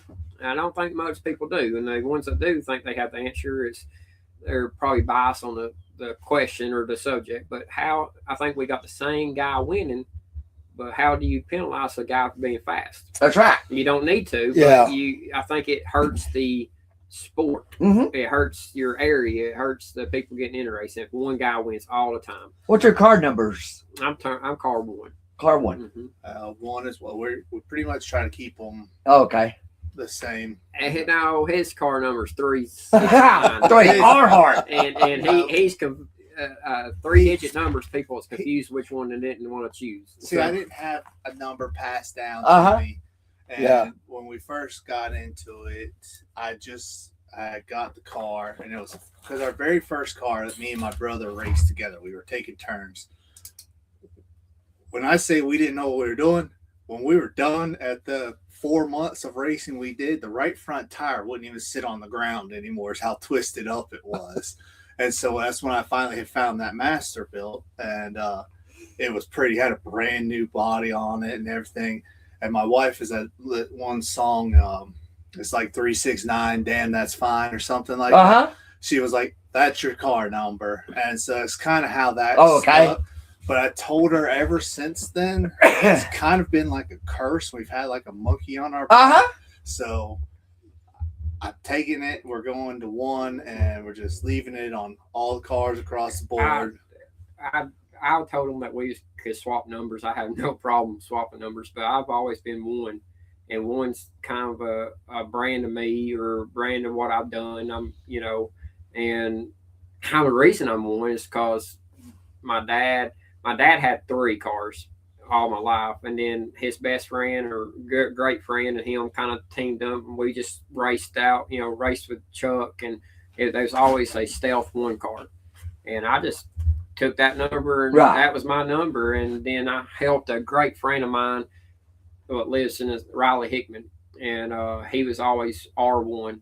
And so and my best friend, one of my great best friends, Todd Morrow, he was T1. So I've always been 1. I could be 5 like my hero Ron Johnson, or I could be a 0, and I could be that, but that's not me. 1's me, and that's what I feel like I'm just gonna stick with that. So awesome. The story behind the number was this weekend at the ISPO. I was qualifying, and you could see the scoreboard down the back straightaway, and this car drives like a dream. It's fast. I mean, I've been bragging about this car that he has to a bunch of people. And you get 4 laps. There's 4 cars, 4 laps. It's like a hot lap qualifying. And this thing's driving like a dream. And I glanced up 1 lap, and I didn't see nothing. I couldn't make it out. I glanced up coming to the white flag on the back straightaway, and I don't see a 1 on the board. I don't see a 1, and I'm thinking, how in the world am I not fast? I was getting more, and I said, I'm gonna have to get me some speed here in this last lap. So I went up there, and I busted my butt, and I hit the wall with the back end because I got in the slime, and I go down the back straightaway, and I coasted to the checker, and I come in. My cousin, he races also. He's in infield. He said, cousin, you was on the board for the whole time. And I said, oh crap, I was looking for a number 1, but since we're a 3-digit number, they only put a 3 and a 6 up there. Well, I thought 36 was second quickest, or I didn't see a 1. So this whole time I like, why'd you hit that wall? And it was my fault, but there's a reason I was looking. I mean, I was because I say no way that I wasn't on this top of this board. How fast this car was. Well, yeah, I was there, but I was looking for a wrong number. Amazing. So we're eliminating that problem. Just 1 across the board. I love it. Folks, this has been great. Yes. We have went over the time. I think we told them. Thank y'all so much for this. Is great. I hope you'll come back. And what we want to do is, people out there, people listening, send us information so that we can help promote the sport. And we're going to come. I want to go to I-75. I do too. I want to do that Friday night. I definitely going to do that. When does the season start, by the way, for you guys? Well, the season on paper starts in March, but weather never kind of allows it more of April. Yeah, so end of April is when you can really bank on not getting rained out. April, May. I mean, you got May showers in April. Right. But we start off in March, pretty much, when dirt track racing starts. But is your trailers open or closed? We have a mix. That's a sore subject. I've had both, and I've had enclosed, and I've had big rigs and everything, but I like, my hero Ron Johnson taught me this. I like a simple trailer because that's just less to keep up and everything like that. So see, we have one big enclosed trailer. We keep everything in it so it stays out of the weather. We don't have to unload it. I'm usually late in everything I do. Yeah, I'm never on time to do nothing. I'm right there. So I don't have. when I'm ready to leave, and we're probably in a hurry. So something big is slows you down. Right. Yeah. So we have 2 opens and then 1 big enclosed. Plus, the family's always with us. I've got a 3-year-old, and it just gives him a place to get out of the sun. Yeah. You know, and stuff like that. Like I said, and it just allows us to keep everything in there tool-wise. So every weekend I don't have to go pack the shop, pack the tray. You know, just leave it in there, set it, forget it, put the car in, and go. So that's great. Hey, thanks so much for being here. Thanks for having We've had a good crowd tonight listening. We'll have good follow-up views of this. We'll re-air this interview several times over the next couple of weeks. Yes. Thank you for what you do. We heard things tonight we have not heard. Oh, yes. It has really made my mind think. Mine too. Appreciate Dusty. He's going to be on the show coming up, and Daryl, different ones that's coming in. NC Native. We appreciate all of you stopping by, and let's support Dirt Track. I mean, we got to do it. We just got to do it. We don't have to go, get off the internet, get off the phone, or take the phone with you or whatever. Yeah. Take a kid, grab a kid. Let's go to the track. Get them a hot dog. Get that deal you were talking about with a hot dog and a ticket, and walk up, let them, see this car and talk to the driver, and just help them to fall in love with a sport. I mean, that's what it's going to take. I don't know a driver out there, if you walked up and just wanted to talk to them, that wouldn't stop there and talk to you real quick. So yeah, that's in the camaraderie, the family. Right. A lot of the drivers have talked about people sharing parts. Hey, if I got it on the truck, here you go, man. I'll help you out. So, you got that, Mason? Yeah, I've built more people's cars than I can imagine. I don't even remember how I get half the stuff that I've loaned out or people's loaned to me. So, well, like I said, that's the only problem with him being so good with carburetors is at the track. They're always coming, hey, come over here real quick. And it's like, no, we got to get ready. Hey, leave me alone. NC Native, you're crazy. Stocky Balboa is the best at weaving and driving. So, Stocky Balboa. That'd be a good name, though. That'd be a good race name. Maybe we could have a one more question. Do people have nicknames at the track? Do y'all have a nickname? We got to know this. Yeah. Nobody knows my name, really. Okay. But Squirt is what everybody calls me. Squirt? Yeah. Squirt. And, I tell them, he says, man, these people want you to be on a radio show. And I was actually on a radio thing at this church just right up the road. They had a podcast at Cleveland, or Boyd's, before it got shut down. These people had a radio thing. And every interview I've ever been into, I've been into a Chevrolet booth at PRI doing interviews with Crate Racing Deal, and every one of them was, how'd you get your name, Squirt? And I said, I know that's what they're going to ask me, because just everybody knows me as my nickname. And but yeah, there's drivers like Booger. He's a heck of a wheel man. He's around here, but his name is not Booger. It's but it's Arvin or whatever. But nobody knows it. And same as me. I got the name because my dad, Ronnie Johnson, we went down there to work on a car one night, and Ronnie said, "What are we gonna call him?"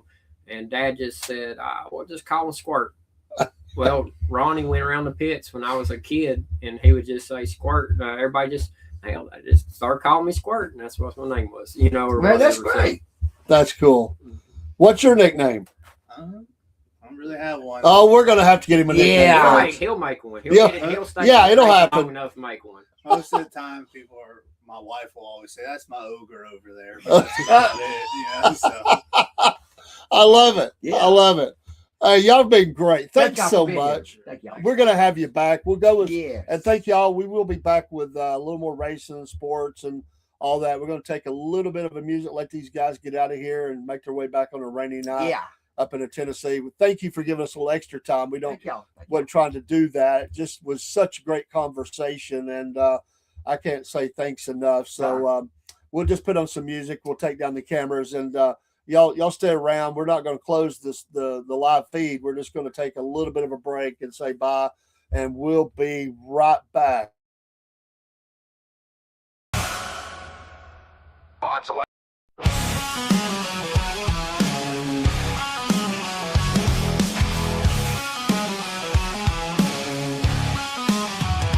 Dave and Dean roar each week, spin the wheels, engines speak, tracks of fire, dust and smoke, southern skies, the throttles choke, fast and fierce, racing souls, tearing through the endless cold, twisting metal Flames of tires, dirt that scowls. Crank it loud, boys, let it blast. Modes of fury racing fast. Southern Pride racing hours here. Fuel the fire, shift the gear. Every lap from Rebel's dream. Gasoline, hearts and the scream. Dave and Dean crown the track. Each corner fight, ain't turning back. Crank it loud, boys, let it blast. Roads of fury racing fast. Southern Pride racing hours here. Fuel the fire, shift the gear.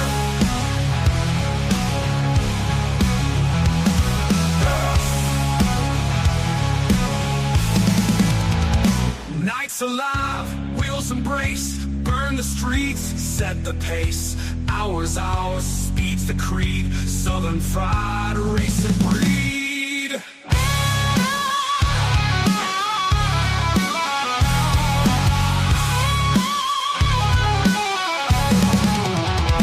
Southern Fried racing hours here.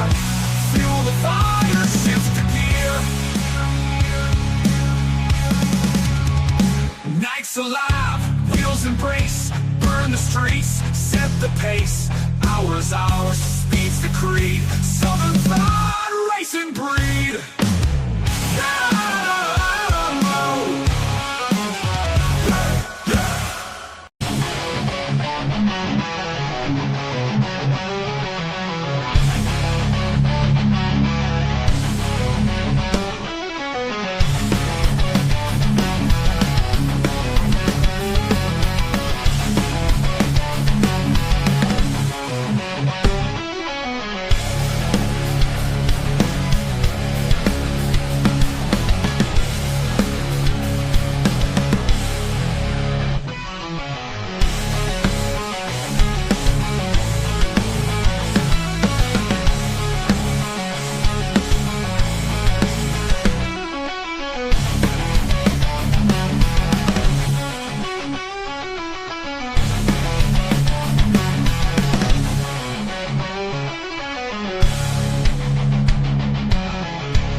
All right, we're back in. Thank you so much for hanging around with us if you're still out there.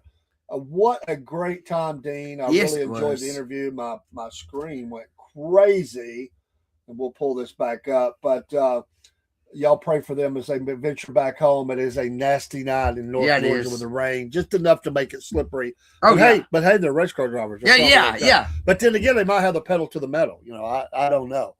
Let me pull up the Podbean. Back up. I accidentally closed it. And Podbean is back on the air with the sports. And so we're going to wrap up racing. We'll still talk about it. Yeah. We're going to talk about some sports too. Next week, the next show that we have for this, we've got a bunch of ads and stuff we're going to do for Dirt Track. Dean's been nice enough to pull that. And the guys told us they're going to send us a schedule for some of their schedules, some other schedules. this is the kind of connection we want. We want to be able to highlight what people are doing, and no, you don't have to have a subscription. Dustin, you're good. Just come in. No subscription. We're not behind a paywall or anything. No, we ain't yet. In the future, now we're always going to offer free. Don't worry. But we are looking to take the podcast to TV a little bit. Have our own app. Those things would have to be behind there. It's a lot of cost there, but we'll have different shows. And for those that want to do it, they could be like, I don't know, $5 a month or something like that. And we'll put some stuff there, and we'll still offer some free stuff. Hey, we're growing, and we just want to really impact and get further out there. Where's merchandise? Don't forget merchandise. Yeah, and merchandise is coming. We're really working hard. There's a lot going on. No, you're good, Dusty. We're trying to push, with a little train that could. It's getting up the top of the hill, and the Bubba train. We got the Bubba train going. No. I knew you was gonna do that. That's right. We're gonna do it. Staying on the Bubba train. I knew you was gonna. We're still gonna be talking NASCAR. Don't worry. We're gonna be covering all things NASCAR. Our dirt report, which is I don't know. I just threw that out there, and I kind of like it. The dirt report. It's gonna have its own thing. Its own little time frame. And we'll have NASCAR as well. You're gonna get 2 in 1. You're gonna get the NASCAR, but you're also gonna get the dirt report. And that'll be interviews. It'll be us highlighting videos that we get, or results, or whatever, or talk about a trip. When we go to the track, we'll do interviews. Right. We'll do video, whatever we can get. We appreciate our friends. We got a driver. Thank you, brother. That's wanting to put a GoPro on for us, and that's at I-75, I think. So that's going to be a good track for us. And others we're going to visit, but we're talking to drivers all across the country. Yeah, we are. And it's really amazing what is happening, and we just want to find our spot. We want to find our niche. That's right. And NC, I hear you, man. Yeah. Well, I'm not putting that on the screen. Oh, we get in trouble here. But it is really amazing. We've got tons of interviews coming. Next Monday, I believe it is. Next Monday, we have an interview on Monday night. Yes. And I can't think of the name, so I don't have the schedule right in front of me. Tuesday night, we have added in an interview with a driver from Canada and races in. I'm going to be putting the ad up for this by tomorrow. She races. It's a she. And she's been racing for 27 years. Mama mia. And she races. She is based in Canada. And she's going to, she also races in New York State. So she is going to be coming on talking about all that racing up there in the frozen tundra of Canada. Yes. Of Canada, whatever you want to call it. I have been to Canada. Well, Dusty, we just might do that. Come to Atomic Speedway or Midway Speedway in Crooksville, Ohio. What part of the state is Crooksville in? We're definitely up for a road trip, man. We are definitely up for a road trip. Is that close to Eldora Speedway? That I don't know. He can let us know, but we're definitely up for that. We're going to visit some tracks and have fun with that. I have ran into so many people that have said, I used to go. I loved it. Right, yes. They got away from it. I'm hoping that things that we're doing, that they talked about, that tracks are doing, I'm hoping some things will stir in there. I want to go. I want to experience. I've never been. I mean, here I was. Now, and I was a big NASCAR fan, close to Zanesville. Got you. Okay. I was a big NASCAR fan. I've been to the drag. I used to be a Boy Scout, the dragster, matter of fact, long time ago, eons ago.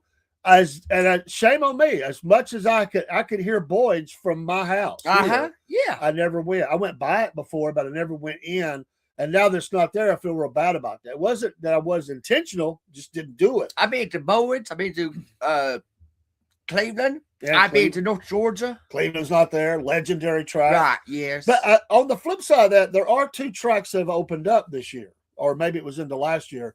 There are 2 tracks in Tennessee that have opened up. So there are, so you lose some, you gain some. Yes. But, I want to do that, and we'll be on Miss Danielle Loner's. We're going to, our logo for the racing show is going to be on her car. Yeah.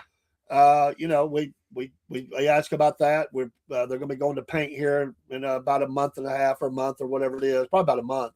And we're going to do that. Right. And they do T-shirts, so the logo will be on the T-shirt. we appreciate that partnership. She was our first interview. She'll be back as well. We talk here and there, and I work with her dad. So I mean, it's family, small town, right?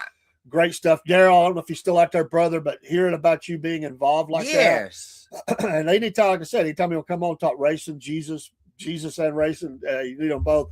These guys are great tonight. They brought up so many good things that this old boy never thought about. Me either. I mean, it just opened my mind, and that's the value of this. Right, I mean, it is bringing different perspectives in, and really, this interview was very different than every other interview. Oh, it was. We asked very little about stuff from the other interviews. Exactly. And we were talking before the show even went live about letting an interview take its own path, and that's what that one did. It did. It really was great.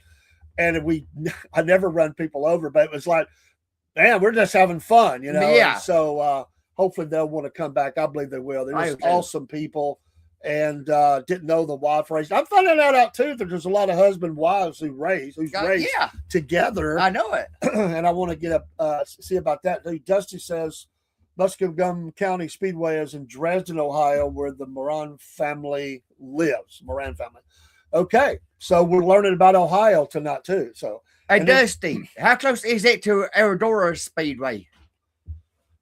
So yeah, that's interesting.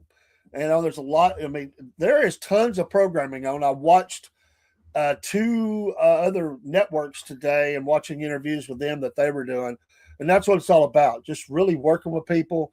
What we're after is just learning and helping to share the joy of dirt track or any kind of racing, any kind, whether it's NASCAR, any kind of racing, go-kart, I don't care. Right. It could be lawnmower, I don't care. I want to highlight it, but dirt track is cool. Yes, and we're excited about that. So we're doing a little different because we had we had an interview tonight. That's right. He said about 2 hours from where he lives. Oh, great! About 2 hours from where he lives. And Dusty will be on with us. What is that? February 7th. We told you, Dusty. It'll be a Saturday 11 a.m. interview. We thank you for coming on, and we're going to learn all things about Dusty. So we've got interviews all the way into late February. Yes. And honestly, we won't stop during the season. A little bit more dicey on what times we can get them in, but they're all willing to come on, and there'll be return visits. Yes. As we see how they're doing, and we talk about that. So the interviews will continue to be a part. We really dove in heavy because it's the off season, and we wanted to hit it hard. That's right. And get as many as we could in. And but Steve, a lot of places it races year round. Yeah. So here it does take a little bit of a break, not much. Yes, a little bit. And by golly, we're not far. The week after, what is it? 2 weeks after Dusty's on with us, Daytona. Yes. Daytona, man. But first, we go. February 1st is the is a race at a Bowman Gray Stadium. Okay. Yeah, and then we have the duels and all that, and it's just gonna, man, this is growing. And honestly, we could probably have a dirt track show and then this regular racing show. But again, it's 2 parts. We'll keep them together. Right.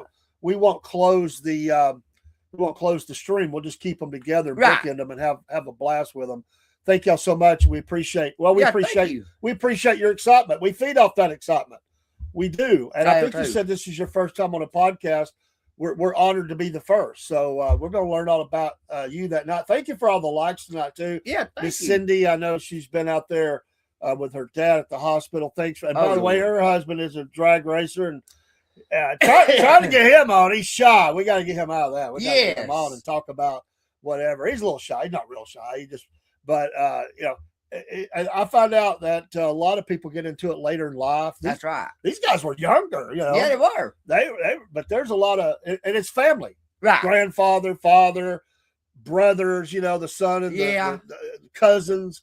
It's really a family thing where they get together and they just talk racing. But you can see in this the sharing, the friendships, the prices. My gosh. Yes. The $40 deal, family of 4, whatever it was. 4 tickets, 4 hot dogs, 4 Cokes. Dude, I'm in.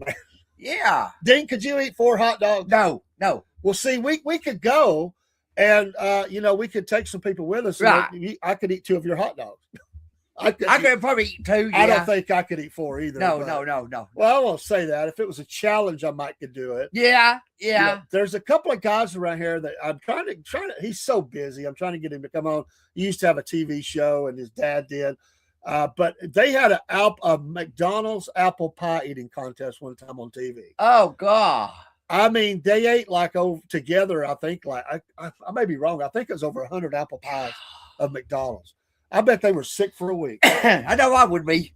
But you can go to these tracks and get in, and it's accessible. You don't have to go. You're not going somewhere to get it. The NASCAR experience is a really good product right now. Yeah. They got the same problem. They need stars. I think they're developing them. Yeah. He made a great point. We need more talent. We need more stars. Right. We got to get a farm system going, and got to get people those. So you're gonna have to have some kids. That's it. And get those kids involved. Yes. It's late for us, but Right. I'm not married, so yeah. No kids for Dean. I'm gonna take my son and see if I can get one of my granddaughters talked into going. Just get her at least used to it. But this is Americana. This is what we do. We love competition. We love to race, and it's nothing like being in that dirt. I like this conversation about the dirt too. It's a great question, NC. And I never thought about that either. It just makes me think I'm ignorant, man. I'm just trying to learn, Carry 10 pounds of dirt home with you every night. I never thought about that. I either. But as I've saw those cars going down the road, I have seen the dirt caked on. I have too. I never thought about it. I never really. Well, it's like water out of a pool, I guess you could say, or sand in the sandbox. They take a pail or two out. There's going to be less sand there, so it makes a lot of sense. But all right, Dean. Dean has not got a chance to do any of his notes. We're not going to do all of them. We're going to do some. There's no vault. Yeah. Again, no Dean's vault tonight. Next time. Right. You have a dirty mind. That reminds me of that song from Jackal. Oh yeah. That's what it reminds me of. NC's just he's a wordsmith. He's legend. Not in his own mind. He's legend with this. So he's always coming up with something.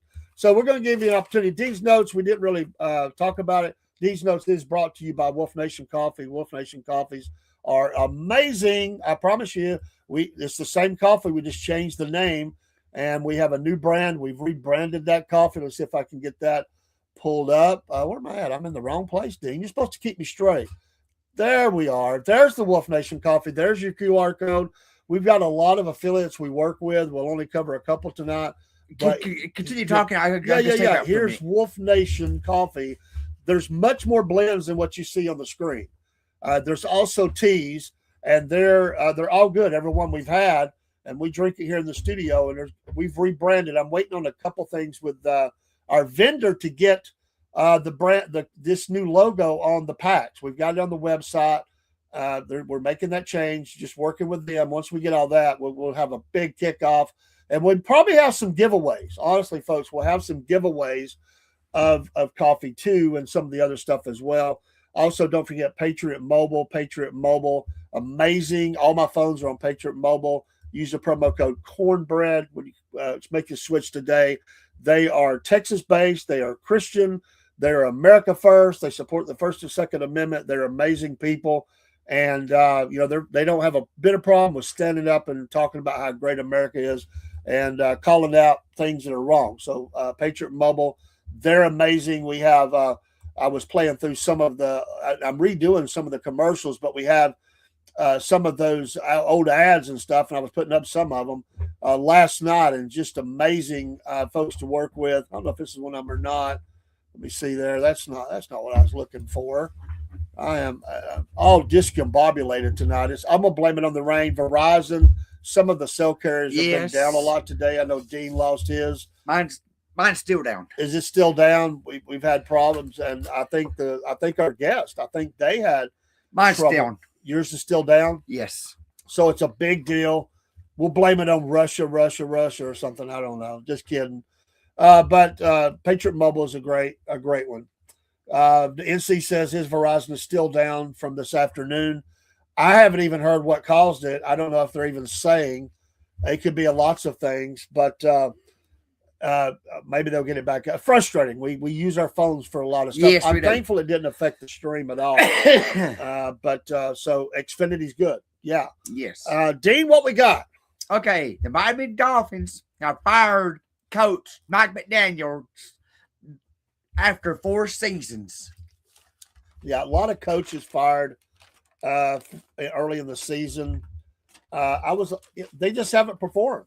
They just have not performed well.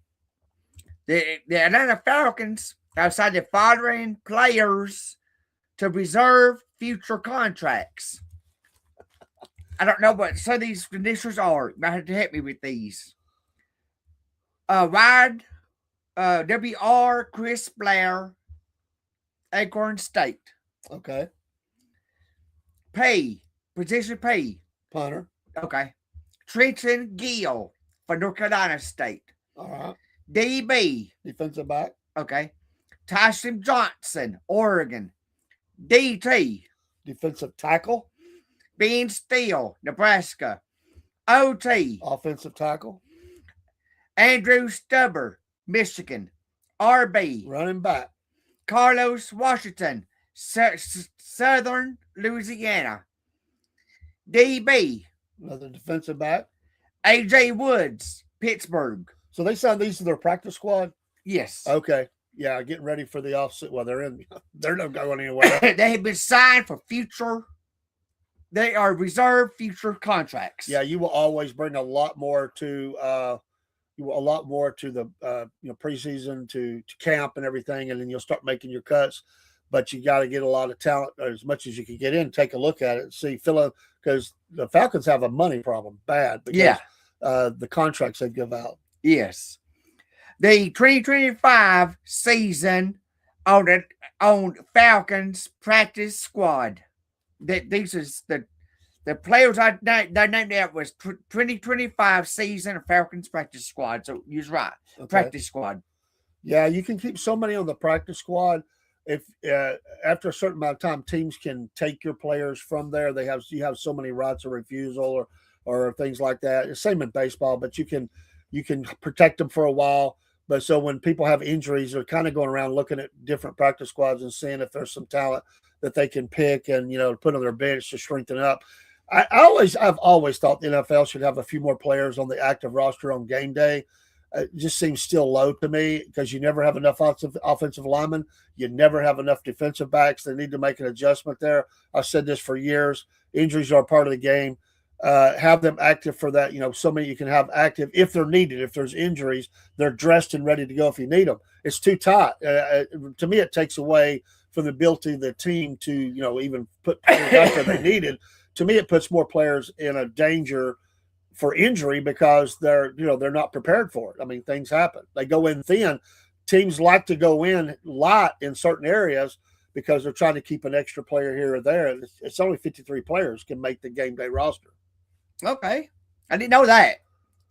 Tennessee, okay. A couple weeks ago, you talked about the Davy Crockett on Tennessee Vols. Yeah, you got the guy that runs out. It's got, looks like Davy Crockett's got the rifle. No, it's a fake one, I think, but got the coonskin cap and all that. Yeah. I've got notes on him. All right, let's hear about him. Davy Crockett, mascot, Tennessee Vols, leads Vols today, proudly flying the tri-star flag and runs the Tennessee teams onto the field and the famous power flag throughout each game. NC, it would be, it wouldn't be good for health wise. I'm sure the players union would have a problem with that. But, if they had to put one offensive lineman in defense, it'd be fun to see what happened, I guess. But the players union ain't never going to allow that. Different people, lead out the team out on the field. Right. Of course, the coach lead them out, but they got the Davy Crockett guy. Some teams have a really cool. I call it like a march out with their music and everything. Some of it's cool. Some of it don't look so good. I don't know. I don't want to be critical here to you Tennessee fans. Biscuit Boy's Tennessee fan. I'm sorry, but I'm gonna tell you what, man. They roll out them hills up there, man. And you just never know what you're gonna see. I went to some concerts up in Tennessee, and you just never know what's gonna roll out of a hill. but that's part of their stick. I get it, but could you at least give him a real gun? Because I know that's a fake. It's a fake gun. Give him a real gun. He might shoot himself. What? In the foot. He might shoot Smokey by accident. Okay. You say something. There have been 10 Smokies for Tennessee. 10 Smokies. Here you go. I didn't know this. I just knew there'd been a bunch. Blue Smoky was the first one. 53 to 54. Okay. Smoky 2, 55 to 63. Smoky 3, 64 to 77. That's a long time. Smoky 4, 78 to 79. Smoky 5, 80 to 83. Smoky 6, 84 to 91. Smoky 7, 92 to 94. Smoky 8, 95 to 2003. Smoky 9, 04 to 12. Smoky 10, 2013 to present. 2013. We're way away from Savannah, Dusty. That's like 6 hours away. Savannah. If you're talking about Savannah or Savannah, I don't know if I may be wrong on that the way you spelled it. Maybe I'm wrong, but I'm up near Chattanooga is where I'm at. I'm not in Tennessee. I'm in Georgia. I'm a Georgia boy, but I'm almost there. So my question is this on the Smoky. So okay. 10 Smokies. 1, 2, 3, 4, 5, 6, 7, 8, 9, 10. I didn't have to count my toes on that. Right. Where are they buried? It didn't say. I have looked and I cannot find it. This is something I found out a long time ago. Now, they may have changed it, but there is not the legacy of the Smokies that there is of the Uggas at Georgia. That's right. You won't find it. That's right. For all that they brag about the Smoky, it doesn't have this great history that they would like for you to think it has. They might have made a change on that. Right. Yeah. But the Uggas, they're buried at the stadium. Yes. And it is beautiful. An honored corner of the stadium. I didn't know that. Where I heard, I may be wrong, so I'm gonna make somebody mad. I heard that the Smokies were, they were just buried out somewhere. Somebody said the landfill. I know that's not true, but where is this? Does anybody know where? I don't know. Where's the Smoky Dogs buried at? Is there a place that they all 1 through 10 or 9? We got 10, I guess, is in there, but where are they? NC says Smoky 8 started Friday alongside Ice Cube. Oh, I just want to know where are they buried? Is there a place where all of them are buried together? Nothing against Smokey. It's a good hunting dog, all that. right. But it doesn't have that. I'll say the same for Mississippi State. Where's the Bulldogs at? I mean, do you have that? If you have it, you have it. I just want to know. I'm calling it out. Where are they at? Yeah, you see, I hear you. I'm not putting, If Smokies are buried, I'm not putting that on screen. I will don't make know. somebody mad. I don't know. Somebody tell me if you know. This is a challenge. If you know where the Smokies are buried for Tennessee Vols, that's something. If you can tell me, I have never heard in my whole life where they bury the dogs. And do they have a grave marker? Is there a marker there for each of the 10 or 9 or whatever it is that's deceased of the Smokies? Where are they at? I'd just like to know that. I would like to. And know. do they have a little saying about each one? Because Ugga has that. They got to. If you got it, I want to know. I want to Right. see it. Yeah. Yes. Enlighten us, folks. Well, I'm just saying, hey, Billy Moore, I just like to know where's the Smokies buried at. I mean, I have never heard this. I've never seen the Goodyear blimp go over and zoom down and say, there's where the Smokies are buried. No. I've never seen one of those ESPN specials where they go out and they do the food thing. Never they do like a good-hearted story where they go out to some cemetery somewhere there in K-Town. That's right. And they say, here's all the Smokies here. They're buried. That's right. So if it's there, I want to know. Yeah. But I don't think it's there. I don't either. I've never heard of it. I either. They just got a new Smoky. Right.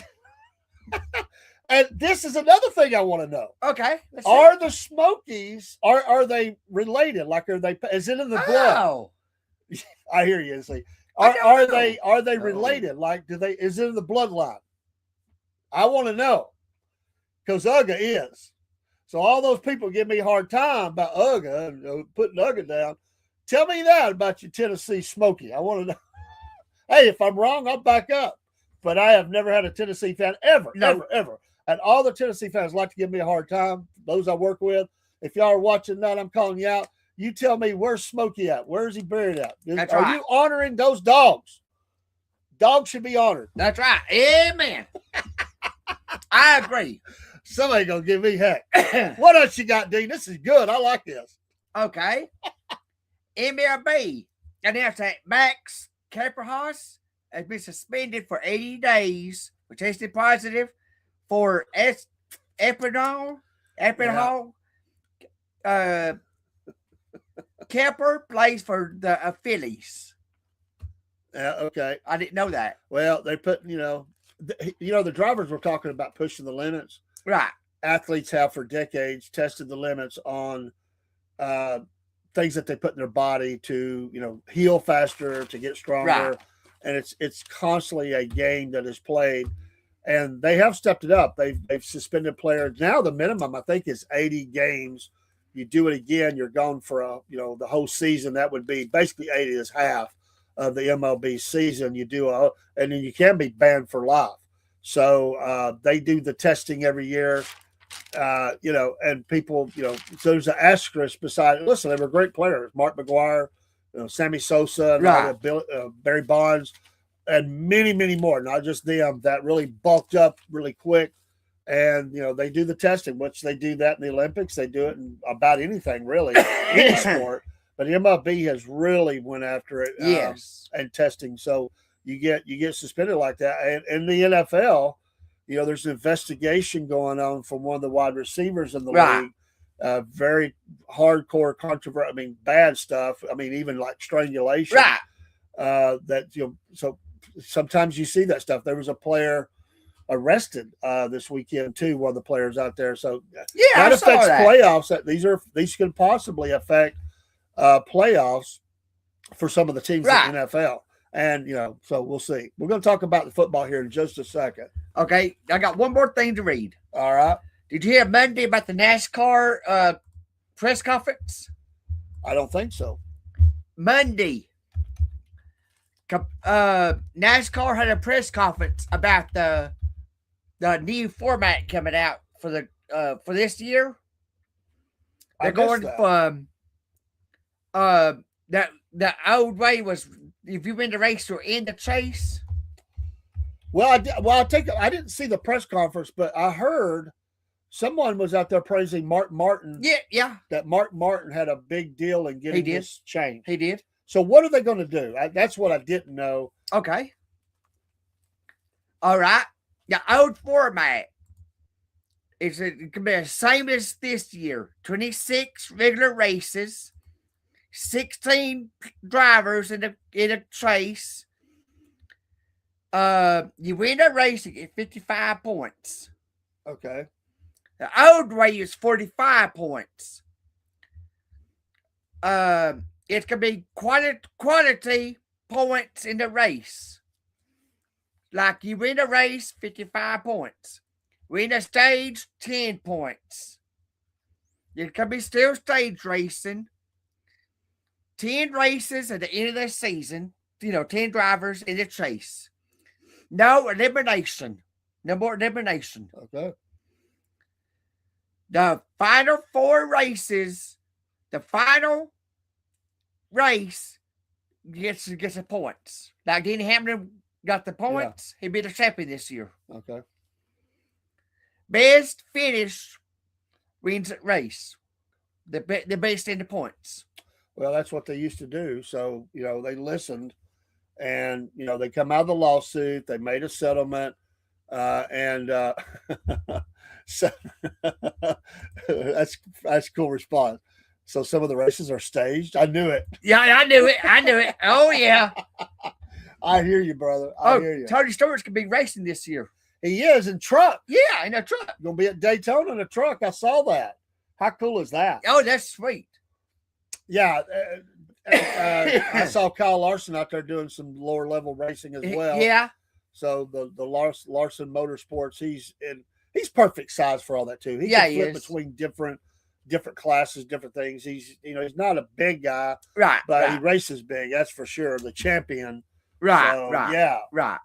Cool. Dean's notes, I love it, man. Is that it? Yeah, that's it. All right, it for tonight. Dean's notes. We can carry notes to next. We're gonna have notes in the next show. We've got tons of stuff to put on the screen for you in the next one. Yes.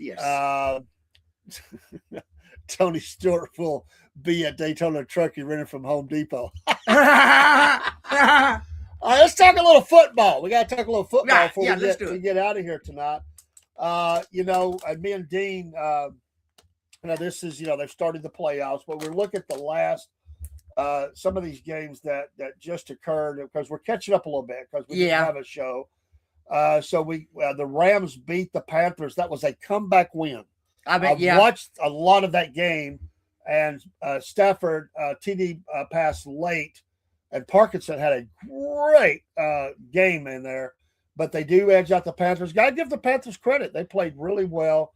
But the Rams did beat them, and Stafford had 304 yards and 3 touchdowns. Great job, Coker, the wide receiver, 134 yards for Carolina and a touchdown. Good for him. The Bears also rallied and beat the Packers. We might have talked about it. Don't remember, but they got that win. We're going to come up to date here in just a second. Maybe the greatest game. I said there was a lot of games that could be considered great games for the weekend. One of them I did mention was the Bills and the Jaguars. Hey, I like the Bills, but I found myself kind of rooting for the Jaguars in this game. Really? They were playing so good. I mean, I just got to give them a lot of credit. They really were playing well, but the Bills pull it out. Josh Allen, he's the king of comebacks. I mean, he is amazing. And this was definitely a preview of who could be in the Super Bowl. But the Bills beat the Jaguars 27-24. Josh Allen, 273, a touchdown. Not huge numbers, but Travis Etienne, he ran really strong. The numbers don't show it, but when they needed a first down, he was getting it. And again, Washington, Jacksonville had 107 yards and a touchdown. This was a hard-hitting, physical game. They're all physical, you say? This one was a lot more. What do we think about the Bengals? I think the Bengals are in line to be really good next year. Yeah, they are. They got to keep Burrow healthy. They have to keep Burrow healthy. I mean, simply put, they have a good team. Yeah, they were showing it late in the season. I look for them to be a major player next year. We'll see how the draft goes. We'll do all that analysis once the draft gets here. We'll be looking at that. Another great game, and I watched at least half of this, the 49ers and the Eagles. Oh, yeah. I said the 49ers are going to win, but it looked doubtful there for a while. I'm going to tell you, I thought the Eagles were going to come back and win this thing. The Eagles had a chance. And unfortunately, Hurts threw an interception, and it was over with. But the 49ers do beat the Eagles 23-19. For Philly, Saquon had 106 yards on the ground. He's always going to get his stuff. For San Francisco, Purdy, 262, 2 touchdowns. Robinson through the air, 111, and a touchdown on the receiving side. It's tough to lose at this level. Philly is proud. They've played well. They're Super Bowl champs. But 49ers, I think, my opinion, is the team that's going to win it all this year. I think this may have been the biggest test that they have. Maybe even in the Super Bowl. We'll see. But I think we'll see because that New England team looks really good. And speaking of them, the Patriots beat the Chargers 16-3. This was a bad game by the Chargers, but the Patriots are a really good team. Yeah, he needs to stay healthy. That's right, Dusty, for Joe Burrow. He needs to stay healthy. That's been a problem for him. If he's healthy, he's still for 300-400 yards a game. The Patriots get the win. May had 268 and a touchdown. He even had the rushing lead for the team at 66, and for New England's Stevenson had 75. A great game. Now, going into games that were just a couple days ago, or a game that was a couple days ago, I was broadcasting, but I got in late in this game. The Texans and the Steelers. Now I said that I think that the Texans is another team that could get there. I love that team. Love their colors. Love the uniforms. I mean, they got some great players. That defense and lights out. I like the coaching staff. This is a good team. Sorry, Cook, if you're watching out there, I know you're a Cowboy fan, but the Steelers, they just didn't look like they were never really, to me, not in this game. Early maybe, but that's the thing. The Steelers don't win their playoff games. They get there. Right. They have not won a playoff game since 2017, I think it is. And so the Texans beat them 30-6. Aaron Rodgers looks done. I haven't heard of an announcement if he's going to go. He walked off the press conference. Right, he was not happy about the questions. Yeah. And shockingly, because he's just always been there, Mike Tomlin is not the coach of the Steelers anymore, and they're looking for a coach. Mm-hmm. Today was announced that that the Atlanta Falcons did interview the coach that was fired. I was shocked that he got fired from Baltimore. Yeah, Harbaugh. I saw that. Now they announced that the Atlanta Falcons have interviewed Harbaugh. Somebody said lock the door and let him get out until he signs the contract. He's a proven winner. Of course, Matt Ryan was brought in as basically this CEO of football operations or whatever. He's a liaison to Arthur Blank. I think it's a great move by the Falcons. I like Matt Ryan. He loves the team, loves the city. He's invested in it. He will not be telling the coach or the general manager what to do, but basically he's there to help Blank. Well, he needs it too. He needs to make better decisions about who they draft. They don't have a first-round draft pick. They've got to rework some contracts. Kirk Cousins reworked some of his contract to help them out, and so we'll see. But the Falcons suck, right? Nah, suck. And they're not going to win the Super Bowl. Dean says they're going to win the Super Bowl next year. And I'm like, are you crazy? All right. Okay. Did you know this? Falcons All-Pro be John Robinson, sorry. First team running back, second team all-purpose. Well, he deserves it. He's the one guy that played great all year. He gave everything he had. He just needs help. Right. I saw that, and I thought about you. Yeah, his jersey hangs on my wall in the studio here. You can't see it, but I have his jersey. Official, not a ripoff, but official NFL jersey. All right, let's look at the games for this weekend, then we'll talk about the college championship. These are wonderful matchups. The Bills will be playing the Broncos, and that is at Mile High. I picked the Bills. This is a hard game to pick because the Bills they're just playing so well. They've been there so many times, knocking on the door. This is a team, man, the Bills just never can. Either they get there and lose or they can't get there. They're right that close. But this is at Mile High, and Denver is a really good team. I'm going to have to go with Denver on this. I hate to pick against the Bills, but I think they're a little vulnerable in a couple areas that showed up in the last game. This is the playoffs. It's not the regular season. I think the Broncos get it done. Bo Nix has played well. This team has played well. Love you, James Cook from Georgia for Buffalo. But this is a great matchup. I think the Broncos get it done. Dean's going with the Bills. You can't go wrong. Flip a coin. But I think the Mile High, I think they played at home. I think that's a big deal. It's tough to play there. It is tough to play in Mile High because of the elevation difference and the altitude or whatever, and the oxygen. Teams tend to get a little tired late in games. If this game is close, it probably will be. The spread is only 1.5 points right now, and Denver's laying that. So I think Denver, it's a close. It's going to be a late field goal. Denver wins. 49ers and Seahawks. I said the Niners. I'm going Niners as well. The Seahawks have played well. Nothing against them, but I think the 49ers are going to the Super Bowl. I really believe that. I don't like I hate them, but I think they're going to the Super Bowl. All right, the Texans and the Patriots. This has got to be the best game of the day. I said the Patriots. Yes. Yeah, you're going. Well, and it's hard not to. This game is in New England, and they play well at home. They always have. They deserve to get picked here. Honestly, they deserve. We've picked them all year long, or most of the year, and they've only let us down one time. This team is 14-3, and by the way, they're 6-3 at home. But the Texans are 5-3 away from home. This will be a close game. Don't take it that I'm saying this is going to be a blowout, because it's not. but I think that the Patriots win at home. I think the home team advantage here is big, and it's going to be cold. All that plays in. I think I'll say the Patriots over the Texans, and I hate that because I'd rather the Texans beat them. The Rams and the Bears. I'll take the Rams. At 6:30. This game is in Chicago. Broski Bear is wandering around out there somewhere. He may not be in the channel right now, but I'm going to say the Bears have been making comebacks and comeback. This is the Falcon way. They're going to break your heart, Broski. They're going to break your heart. The Bears are going to lose this game. The Rams are going to go into Chicago and win, and Matt Stafford is going to continue this march he's got on for one of the best seasons. He is really your MVP, and I like Matt Stafford. He's played a heck of a season, and I like him. So, and you took the Rams as well? Yes. This is like a first. Like me and Dean never take most of the same. You're teams. right. Did we take it? No, I took the Broncos. That's the only one we disagree on. I took the Bills. We're getting closer.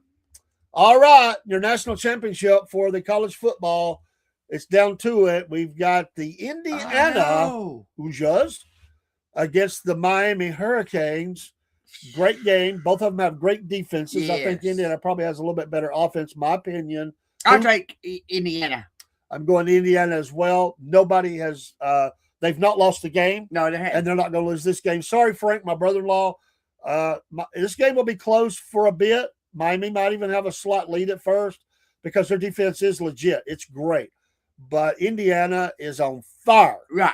And let me tell you, I watched this quarterback, and I will still say to the idiots in the NFL, that whoever are picking these round 1, round 2, round 3, and you're waiting to take a quarterback, some idiot, they were saying third round, maybe slip in the second round.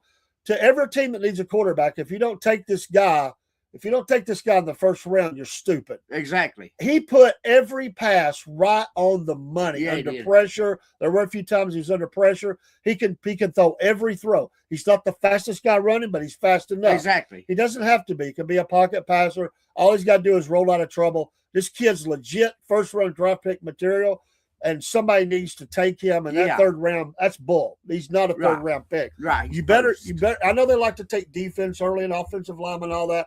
Now, a lot of times they do take quarterbacks early, even in the first 3 or 4 picks. But this year they were saying, he's a third rounder. No way. No, he ain't. Pick this guy right now. He's your man. And so Indiana's going to win the national championship, I believe. And we agreed again. Yeah. We've been at odds all year long. Right. Of course, if it had been Tennessee, you wouldn't have picked Tennessee. No. Would you? Well, no. Well, I don't know. I mean, if I thought they would win, I would. Tennessee and Georgia Tech. Which one would you? See, there's 2 different things here, Dean. One, you're talking about my heart, how much I hate both of those teams. But I can pull that back, and I can be fair in the analysis and say who I think is going to win the game. See, your heart's all into it. You got to separate, man. You got to separate that. Come on, man. I have rooted for Tennessee before to beat Notre Dame. That's the only time I have, but But if Tennessee deserved to get the pick, I'd pick them. Yeah, sure. No, I wouldn't. I would pick Tech over Tennessee. Well, that just said all we need to know about Dean. For Georgia. Georgia. You got to stay in the state of Georgia. Are you sure you're not a Tennessee fan or something? Yeah, I don't like Tennessee. I mean, talking about Georgia Tech like they actually belong in the state. I mean, come on, Dean. Come on, man. There's one team that rules the state. Georgia Tech. You got to stay in the state of Georgia. No. You got to stay right there in Georgia. No. Georgia Tech is an afterthought, and you know my thoughts on that. But anyway, the Remlin wreck from Georgia Tech. Dusty said, I didn't know this. He says, I am an Ohio State fan, but I got to go Big Ten Indiana. Well, I think that's the way to go, man. They've not lost. Right. They've not lost a game. Everybody that picked against them has been wrong. Now, I'll admit, early in the season, I thought it was a fluke. I didn't watch them. I just never caught their games. Right. It was always on at an odd time, and I was doing podcasting or stuff. But I got to watch this team. Tremendously impressed. Right. And I said, I think they're going to go all the way, man. I've held that. Now, Miami deserves a lot of credit. Yeah, they do. This is not a slam at Miami. They are back. They are back. It's not a fluke. This is a good coach team. It's got a lot of talent, and they absolutely can win this thing. I mean, things can happen. Quarterback gets hurt, Lord forbid, for Indiana. things can happen. Players get hurt. You know, we just don't know weather conditions. I don't know whether they're playing. No, they're playing inside. But, you know, things can happen. But come on. Indiana's going to win this thing. Yeah, they are. This is a dream season. I love the coach. I love the look of that coach for Indiana. But he could stare down a grizzly bear. The bear would take off running. I love this guy. He is awesome. Nothing against Miami again. I love the quarterback. They're playing with a chip on their shoulder. You know why? Because everybody told them, you can't do it. You're not good enough. Indiana, who do you think you are? They've been eating this for 25 years. They've had some seasons where they played pretty good, but everybody's just dissed on them. The pickers have dissed on them. They're ticked off. This is a mad team. This is a team that said, hey, we're going to do it. And by the way, the fact that I thought it was great that even the announcers picked an offensive lineman as one of the games they played, picked their offensive lineman as the MVP of the game. I thought that was great because their offensive line is mowing down people. They're eating defensive lines alive. This will be a good test though, because Miami is really, really good. I can't wait to see that. Of course, I think that kicks off tomorrow. And hey, enjoy. So we got football through the weekend. It's about to wrap up. Right. We're going to be talking about racing as always. But we're going to talk. You know, baseball be coming back around. Oh yeah. A lot of news coming out about that. Hockey. We haven't mentioned hockey much. No, we probably need to do that. NBA. I have been watching a few games, so I'm trying to get back in. I got away from it myself, and they just ticked me off. But I'm trying because we want to cover sports. Right. But yeah, you'll have all that come back around, then the racing season will kick back off. And before you know it, it'll be, you know, you'll have the football teams get ready for camp. So I can't wait for that. We are going to visit. I love to visit minor league baseball. Yeah. We're going to have to go to this new stadium next year for the are. Chattanooga Lookouts. Yes. It's going to be first class. It should be for what they paid for all that. It should be. Yeah. But I like what they're doing, and it's a crown jewel for the town. Coming off through those mountains and then coming around and seeing that stadium. And then you got to go to the Falcons game this year. You got to get back in the Falcons train. You got to do that again. You see what he does to me. He brings in a notebook that's Atlanta Falcons and got the Falcon on the back and all that. They're supposed to have some new uniforms coming out. It's the helmets were black. What's new about them? Are you kidding me? Like they always, this is just marketing stuff to get you to buy. Don't fall for it, folks. Don't buy the new jersey. Don't buy that. Come on, man. They don't deserve to be praised. What do you think about the Tennessee Titans mascot? Who is their mascot? What is he called? I've never seen it. Is he a Titan? I really don't know. They're getting a new stadium. Yeah. But what is their mascot? I really don't know. It's a T-Rack. A T-Rack? T-Rex? T-Rack? What? T-Rack is a mascot for Tennessee Titans. That says all you need to know right there. He is a raccoon. Oh, he's... the state animal in Tennessee. Okay. Well, I mean, it's better than Freddie the Falcon, I guess. T-Rack made his first appearance in August of 1999. In the 1999 Tennessee Titans, Atlanta Falcons, with Titans, with Tennessee Oilers. See, don't even say that. That makes me so angry. Houston Oilers, Tennessee grabs that franchise. I know they get to keep all their records and everything. I think you should lose all that. It should stay where you were at because you left the town. I am not big on these teams leaving Atlanta, their city, except if Atlanta Falcons want to take a go. I mean, that's fine. I'm still okay with them leaving. In 2011, we need a Mexico team. In 2011, T-Rack won their title of most awesome mascot. That's bullcrap. Come on, man. By Cartoon Network. That tells you all you need to know right there. Cartoon Network's Hall of Games. In contest, T-Rack was pitted against Gorilla. Gorilla. Of the NBA Phoenix Suns mascot. Oh yeah, he's pretty cool. Pretty cool. Bango, the NBA Milwaukee Bucks mascot. Pretty cool too. They do all that jumping up and doing flips and dunking the ball. I'm pretty cool with them. And Philly Fanatic. The best in the biz. The best. From the MLB's Phillies. The Phillies, yeah. T-Rack appears at every Titans home game. T-Rack has been known to zip line for the top of Nissan Stadium. I think I have saw that. I think I did see that, so maybe I have saw it, but I really didn't pay attention that much because I can't tell you what it looks like. T-Rack repaired from buildings in downtown Nashville. T-Rack also appears on season 2 premiere of Titan Games on ABC. Sorry, folks. He was there to lead support to Barney Reaver, who portrays the Green Warrior mascot at Tennessee Titan Games. Okay, well, here's what I got to say about that. You know, I'm not a fan of the team, so obviously not a fan of that. But no matter what T-Rack is, T-Rack's going to be cheering for a bad team.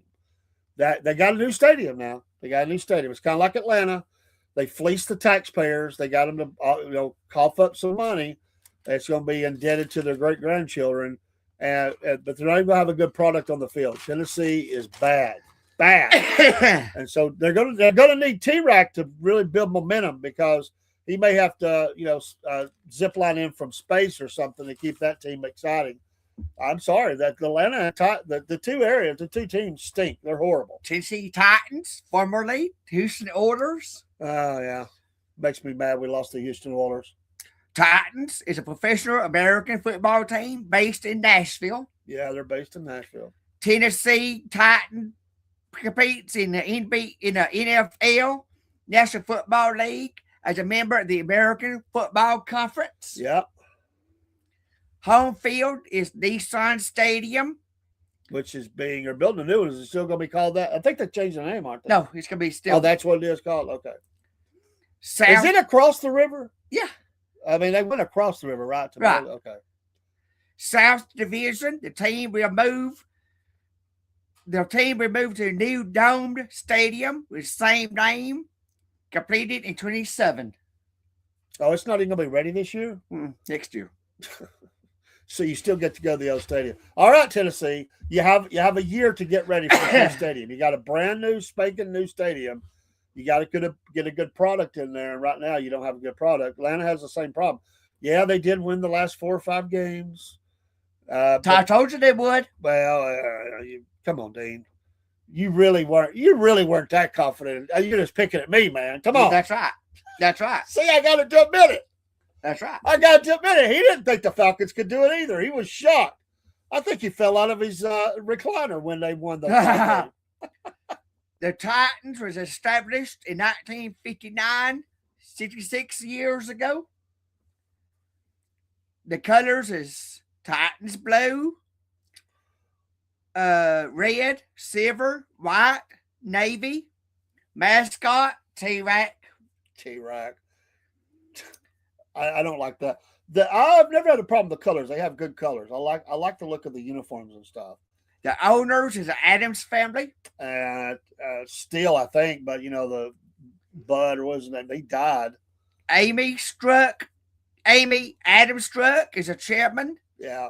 CEO president is Burke Nahier. General manager is Mike McCoskey. Head coach Mike McCoy. Yeah, and he won't be there much longer. And a lot of people have thought maybe the Adams family needs to sell the team because they just haven't. It's not been good. They have made bad football decisions, and I'm gonna say it just like Atlanta. Atlanta has made bad decisions. Hello, Jake. Got you. Appreciate you helping us out. Blank is in an urgency right now. Blank is getting a little older, and he's, some people were shocked he fired the coach after only 2 years. I said he should because he deserved to be fired. He's under a lot of pressure.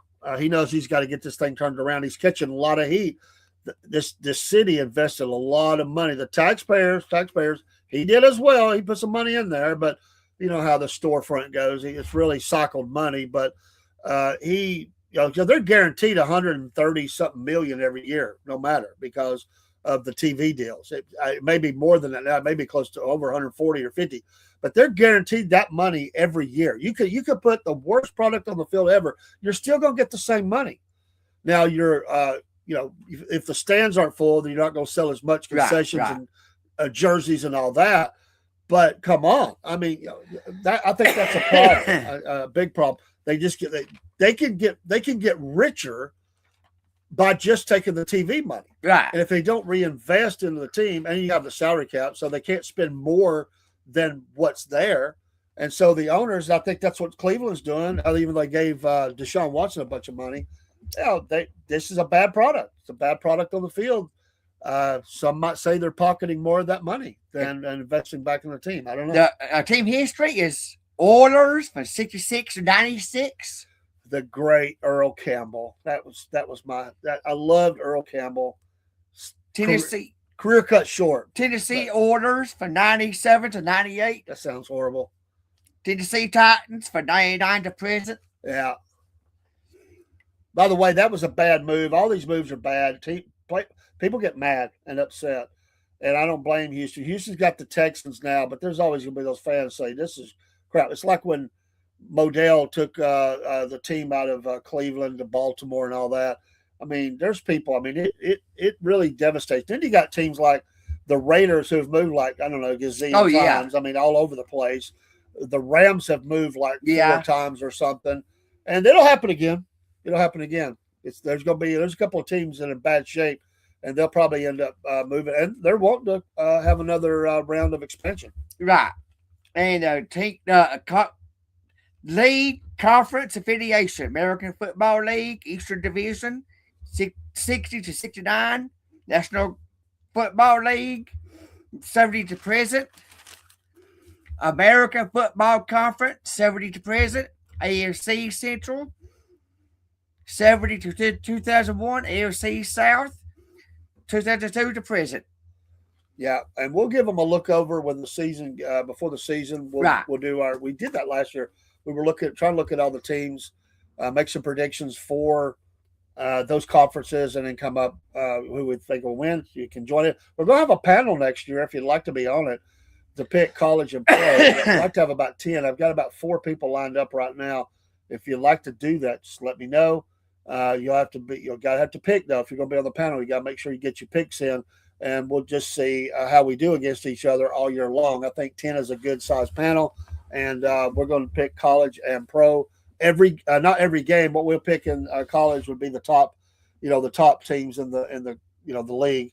But the NFL will pick every game. Okay. Every game in the NFL. I mean, there's over 100 colleges or something like that, major colleges. So we'll define what that's going to be, but probably top 25. Okay. And we'll look at obviously those 3 main conferences, and we're not going to get down to the sub series and all that, but we'll definitely trim that down so we don't have so many to pick. But we pick all the NFL games. We definitely do that. So good to me. And if you'd like to come on each week and as we do those picks, let us know if you want to be a part of that. But folks, that's Racing and Sports tonight. We expanded a little bit. We appreciate you being here. There's been a lot of folks in the stream. It was. Thank you so much. Give us a like, follow, share. Right. Pray for Dean because he's got a fever or something. I'm over here making picks that he's picked. He did pretty good tonight. I gotta give him a hard time. He's been sick. Yes, Pray for the family. Right. You can see he's still trying to get over that. It's been rough. Yeah. Yes. Now he's got cold. It's been wet today. Now it's gonna be cold. Oh yeah. We're getting down in the lower 20s, I think, for the next couple of nights. Yeah. We'll be back next week on Monday, but we have special shows like Tuesday, the interview. Oh yeah. Just do the Monday interview. and Tuesday both. So we're doing Mondays, Tuesdays, some Saturdays. Right. So right. And one Sunday. To get the interviews. And the main show will be Monday or Wednesday, depending on Dean's work schedule. Right. So next week it's Monday. Right. We have the special days. We're doing the interview. Right. Ken, we miss you if you're watching. We miss you being here. Marine, got to have him back. He's been under the weather as well. He's just a security guard over here. Yeah, and so he watches the door for us. He makes sure nobody comes in and hurts us. That's right. Shout out to our interviewees again tonight. Yes. And, y'all did great. Thank you. And thank you, Dusty, for coming here for the whole show. Right, yes. And Dusty will be on in about 3 weeks. That's and right. We look forward to that. Thank you, Daryl, NC Native, Jake coming in late. Right. Still got in there, though. We appreciate you. All the people on Instagram, we see your names. Some of you I've seen before. Thank you so much for being here on Podbean. We're on about, we're on some things double. We're on about 14 streams tonight. Thank y'all for that on Facebook, YouTube, Twitch, Kick, Rumble. Don't forget about Rumble. And if you don't have a Rumble app, you need to get one. They are great. And we're also, like I said, on Podbean and Instagram. Yeah. Hey, man. And there you go. And we're looking forward to having you. I am too. And send your friends and other race car drivers, and that's right. We're here for it. Right. We're not going anywhere. We are in for the long haul. Thanks for Biscuit Boy dropping in. Yeah, thank you, Paul. He will be with me Thursday night for the Wolf Nation and Cornbread Nation shows. Fan mail on Cornbread Nation. Oh my gosh, those clips are hilarious up there. We've been getting a lot of attention, a lot of questions about this wolf. Well, we may have another wolf. We've had some fan mail come in. I'm not going to say too much, but fan mail has already come in, and I got to get with Biscuit Boy and get ready for the show. God bless America. Yes. God bless this great land. Yes. If you don't have a good church to go to, find you one. That's right. And have that relationship with the Lord Jesus Christ. That's right. He is the only one that can wash away your sins. That's right. I am thankful. My name is written in the Lamb's Book of Mine Life. is too. And Dean. And hey, we just care about you. We want you to know the Lord. And it's the world is a scary place. Yes, it is. If I didn't know Jesus, I'd be thinking, wow, what's going to happen? But too. see, I know the end of the story. So as the old song says, I'm a winner either way. But we don't have Gerald, thanks for stopping in, preacher of the word. But we don't didn't know he liked dirt track. I didn't know he did that. But we know how the story ends too. Oh yeah. So shout out to our pray for the president. It's a hard job, whether you like him or don't like, don't matter. Pray for him. We have more interviews coming. I'm trying to get everything in before we go. Right. The 14th district here in Georgia is being watched worldwide. Yeah. We have interviewed Miss Jenna. Let me give her some credit here. She's been great to support us, and we appreciate you, Miss Jenna. There she is in the 14th district, going to Congress. I have another gentleman supposed to be sending me some dates. I'm sending some dates to another. We talked today. He's definitely going to be in studio. Oh, it'll be towards the end of January, 1st of February. We're going to figure out what works best. And I have a gentleman, it's a surprise, that is a giant. You may not have heard about it, but believe me, he's a giant. We talked about politics. He is from the state of Georgia, and we're going to talk about patriotism.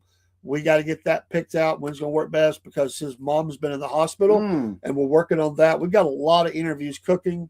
We have believe it or not, I'm waiting for him to give me the time.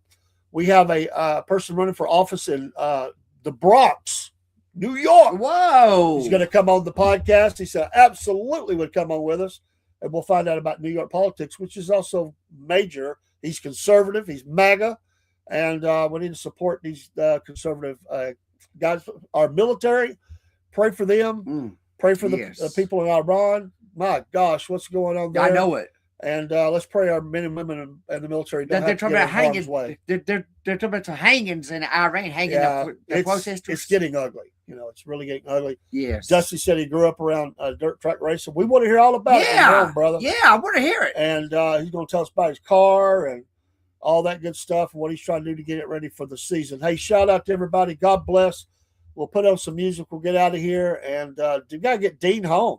That's right. If he don't get back at a certain time, he turns into something. It's like the Snickers bar thing. Oh, yeah. Yeah. He gets the later it gets, he gets a little crazy. That's right. And I got to get him out of here before it gets too late. That's right. And he's driving himself tonight. They don't have Marine here to help him. That's right.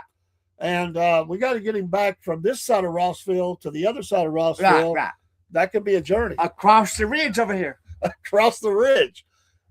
You just never know what you're going to cross your path as you go. That's right. I'm going to make some people in Rossville mad. Hey, I've lived here my whole life. I know what's going on. I do too. Are you a ridge runner? You're on the ridge? Are you on the ridge? Yes. He's a ridge runner. Yes. I live on the side of the ridge. So you're a little higher status than I am. So I'm valley, you're ridge. I grew I live right behind this old South Ross Elementary School. Oh, that is up on the ridge, yeah. I live right behind it. Oh, so you're looking down at all those commoners, the commoners of Rossville. They're great folks. I'm giving them a hard I'm not going to say nothing here. But yeah, let's pray for each other. Yes. Miss Cindy, who's in here, pray for her dad. Yeah. I know she's probably not here now. He's had some things done, doing good. And pray for Paul. Paul says he just came in and said his Verizon is down. So he's not been able to use his phone all day. So he sent me a message that just popped up. And y'all pray for him as well. He's got a trip coming up to Nashville. Ooh. Yeah, he's going to Nashville. Big goings on. Big deal done that. Gonna be putting the tux on. So that's yeah. cool. All right, let me find the song here. God bless. Salute. Right. We'll see you next time. I don't know if I'll be back on tonight. Maybe. I've got to catch up on a couple of shows. If not, I'll see you in the morning. Remember, hey, how? Salute. Yeah, salute. I wasn't on this morning. I've been a little under the weather myself. I didn't sleep good. Cornbread Man morning show. We'll be on in the morning at 6 a.m. We won't be. You might not. You may. No. What? Oh, come on, man. You got to get up. Represent.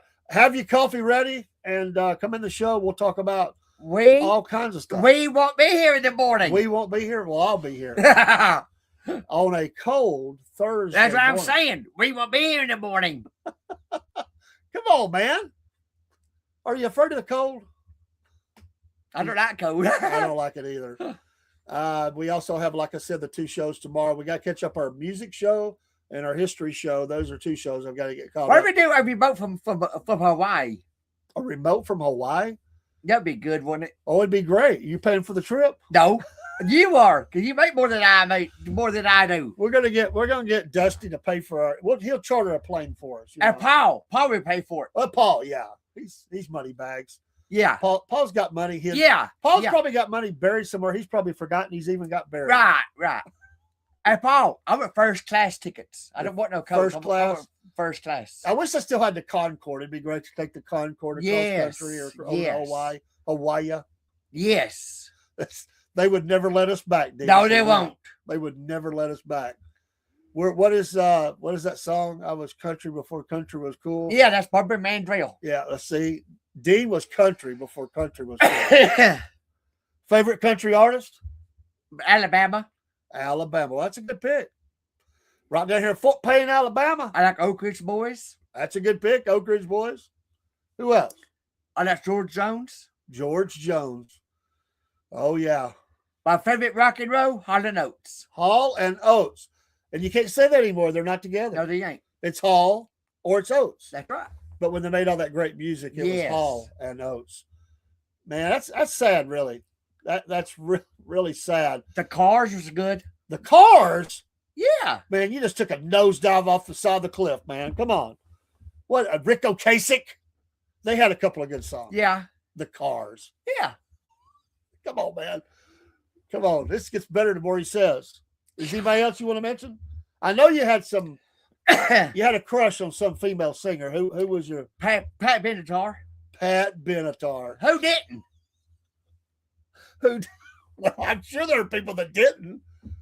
I don't know. Did you have a poster of her on the wall? No. No poster of Pat Benatar? Mom, did you know this? Mom's probably still out there listening. Pat Benatar, really? Yeah. So, what'd she sing? Do you know one song by her? Let's see if he's a fan. Love is a Battlefield. Love is a Battlefield. And I noticed he picked that one. Love is a Battlefield. You didn't like Joan Jett? She's okay. She's a Pat Benatar. I love it, man. That's cool. Dusty says Carrie Underwood. There's a lot of people that say that. Better than Taylor Swift. Oh, he's a secret fan. No. He's got the Taylor Swift CD or something somewhere. No. I bet if you look through his Spotify, there's a couple of Taylor Swift songs. I don't think so. If we look back at his 2025 in review, a couple of Taylor Swift songs. I don't think so. I don't think so. Hey, you told me you liked a couple of her songs, Dean. Yeah, a couple of them was good, but I just said a couple. That's right. So, anybody else? Barney? Was you a big Barney fan? No. No Barney? Then the different show, Barney? Yeah. Born Barney? Yeah. Oh, music is great. We like to talk music Yes. on here. You know, and I've been to a lot of shows, and for the better or for the worse. So we'll talk about that. In our music show, I got to get scheduled back in. I actually have it scheduled. I think that's Friday night. We're going to wrap up with Def Leppard and then kick into another group. And history, we're going to be talking about Major General George Thomas, the Rock of Chickamauga. Good night, folks. I could talk all night. This is a fun night. I'm stoked about the interviews. That was great. Yes. Appreciate them so much. We'll see you soon. Let me get the music pulled up here. Dean, see, I gotta get Dean as engineer so I can talk and he can engineer. Over here, right here. There you go. See, I need help. I know you.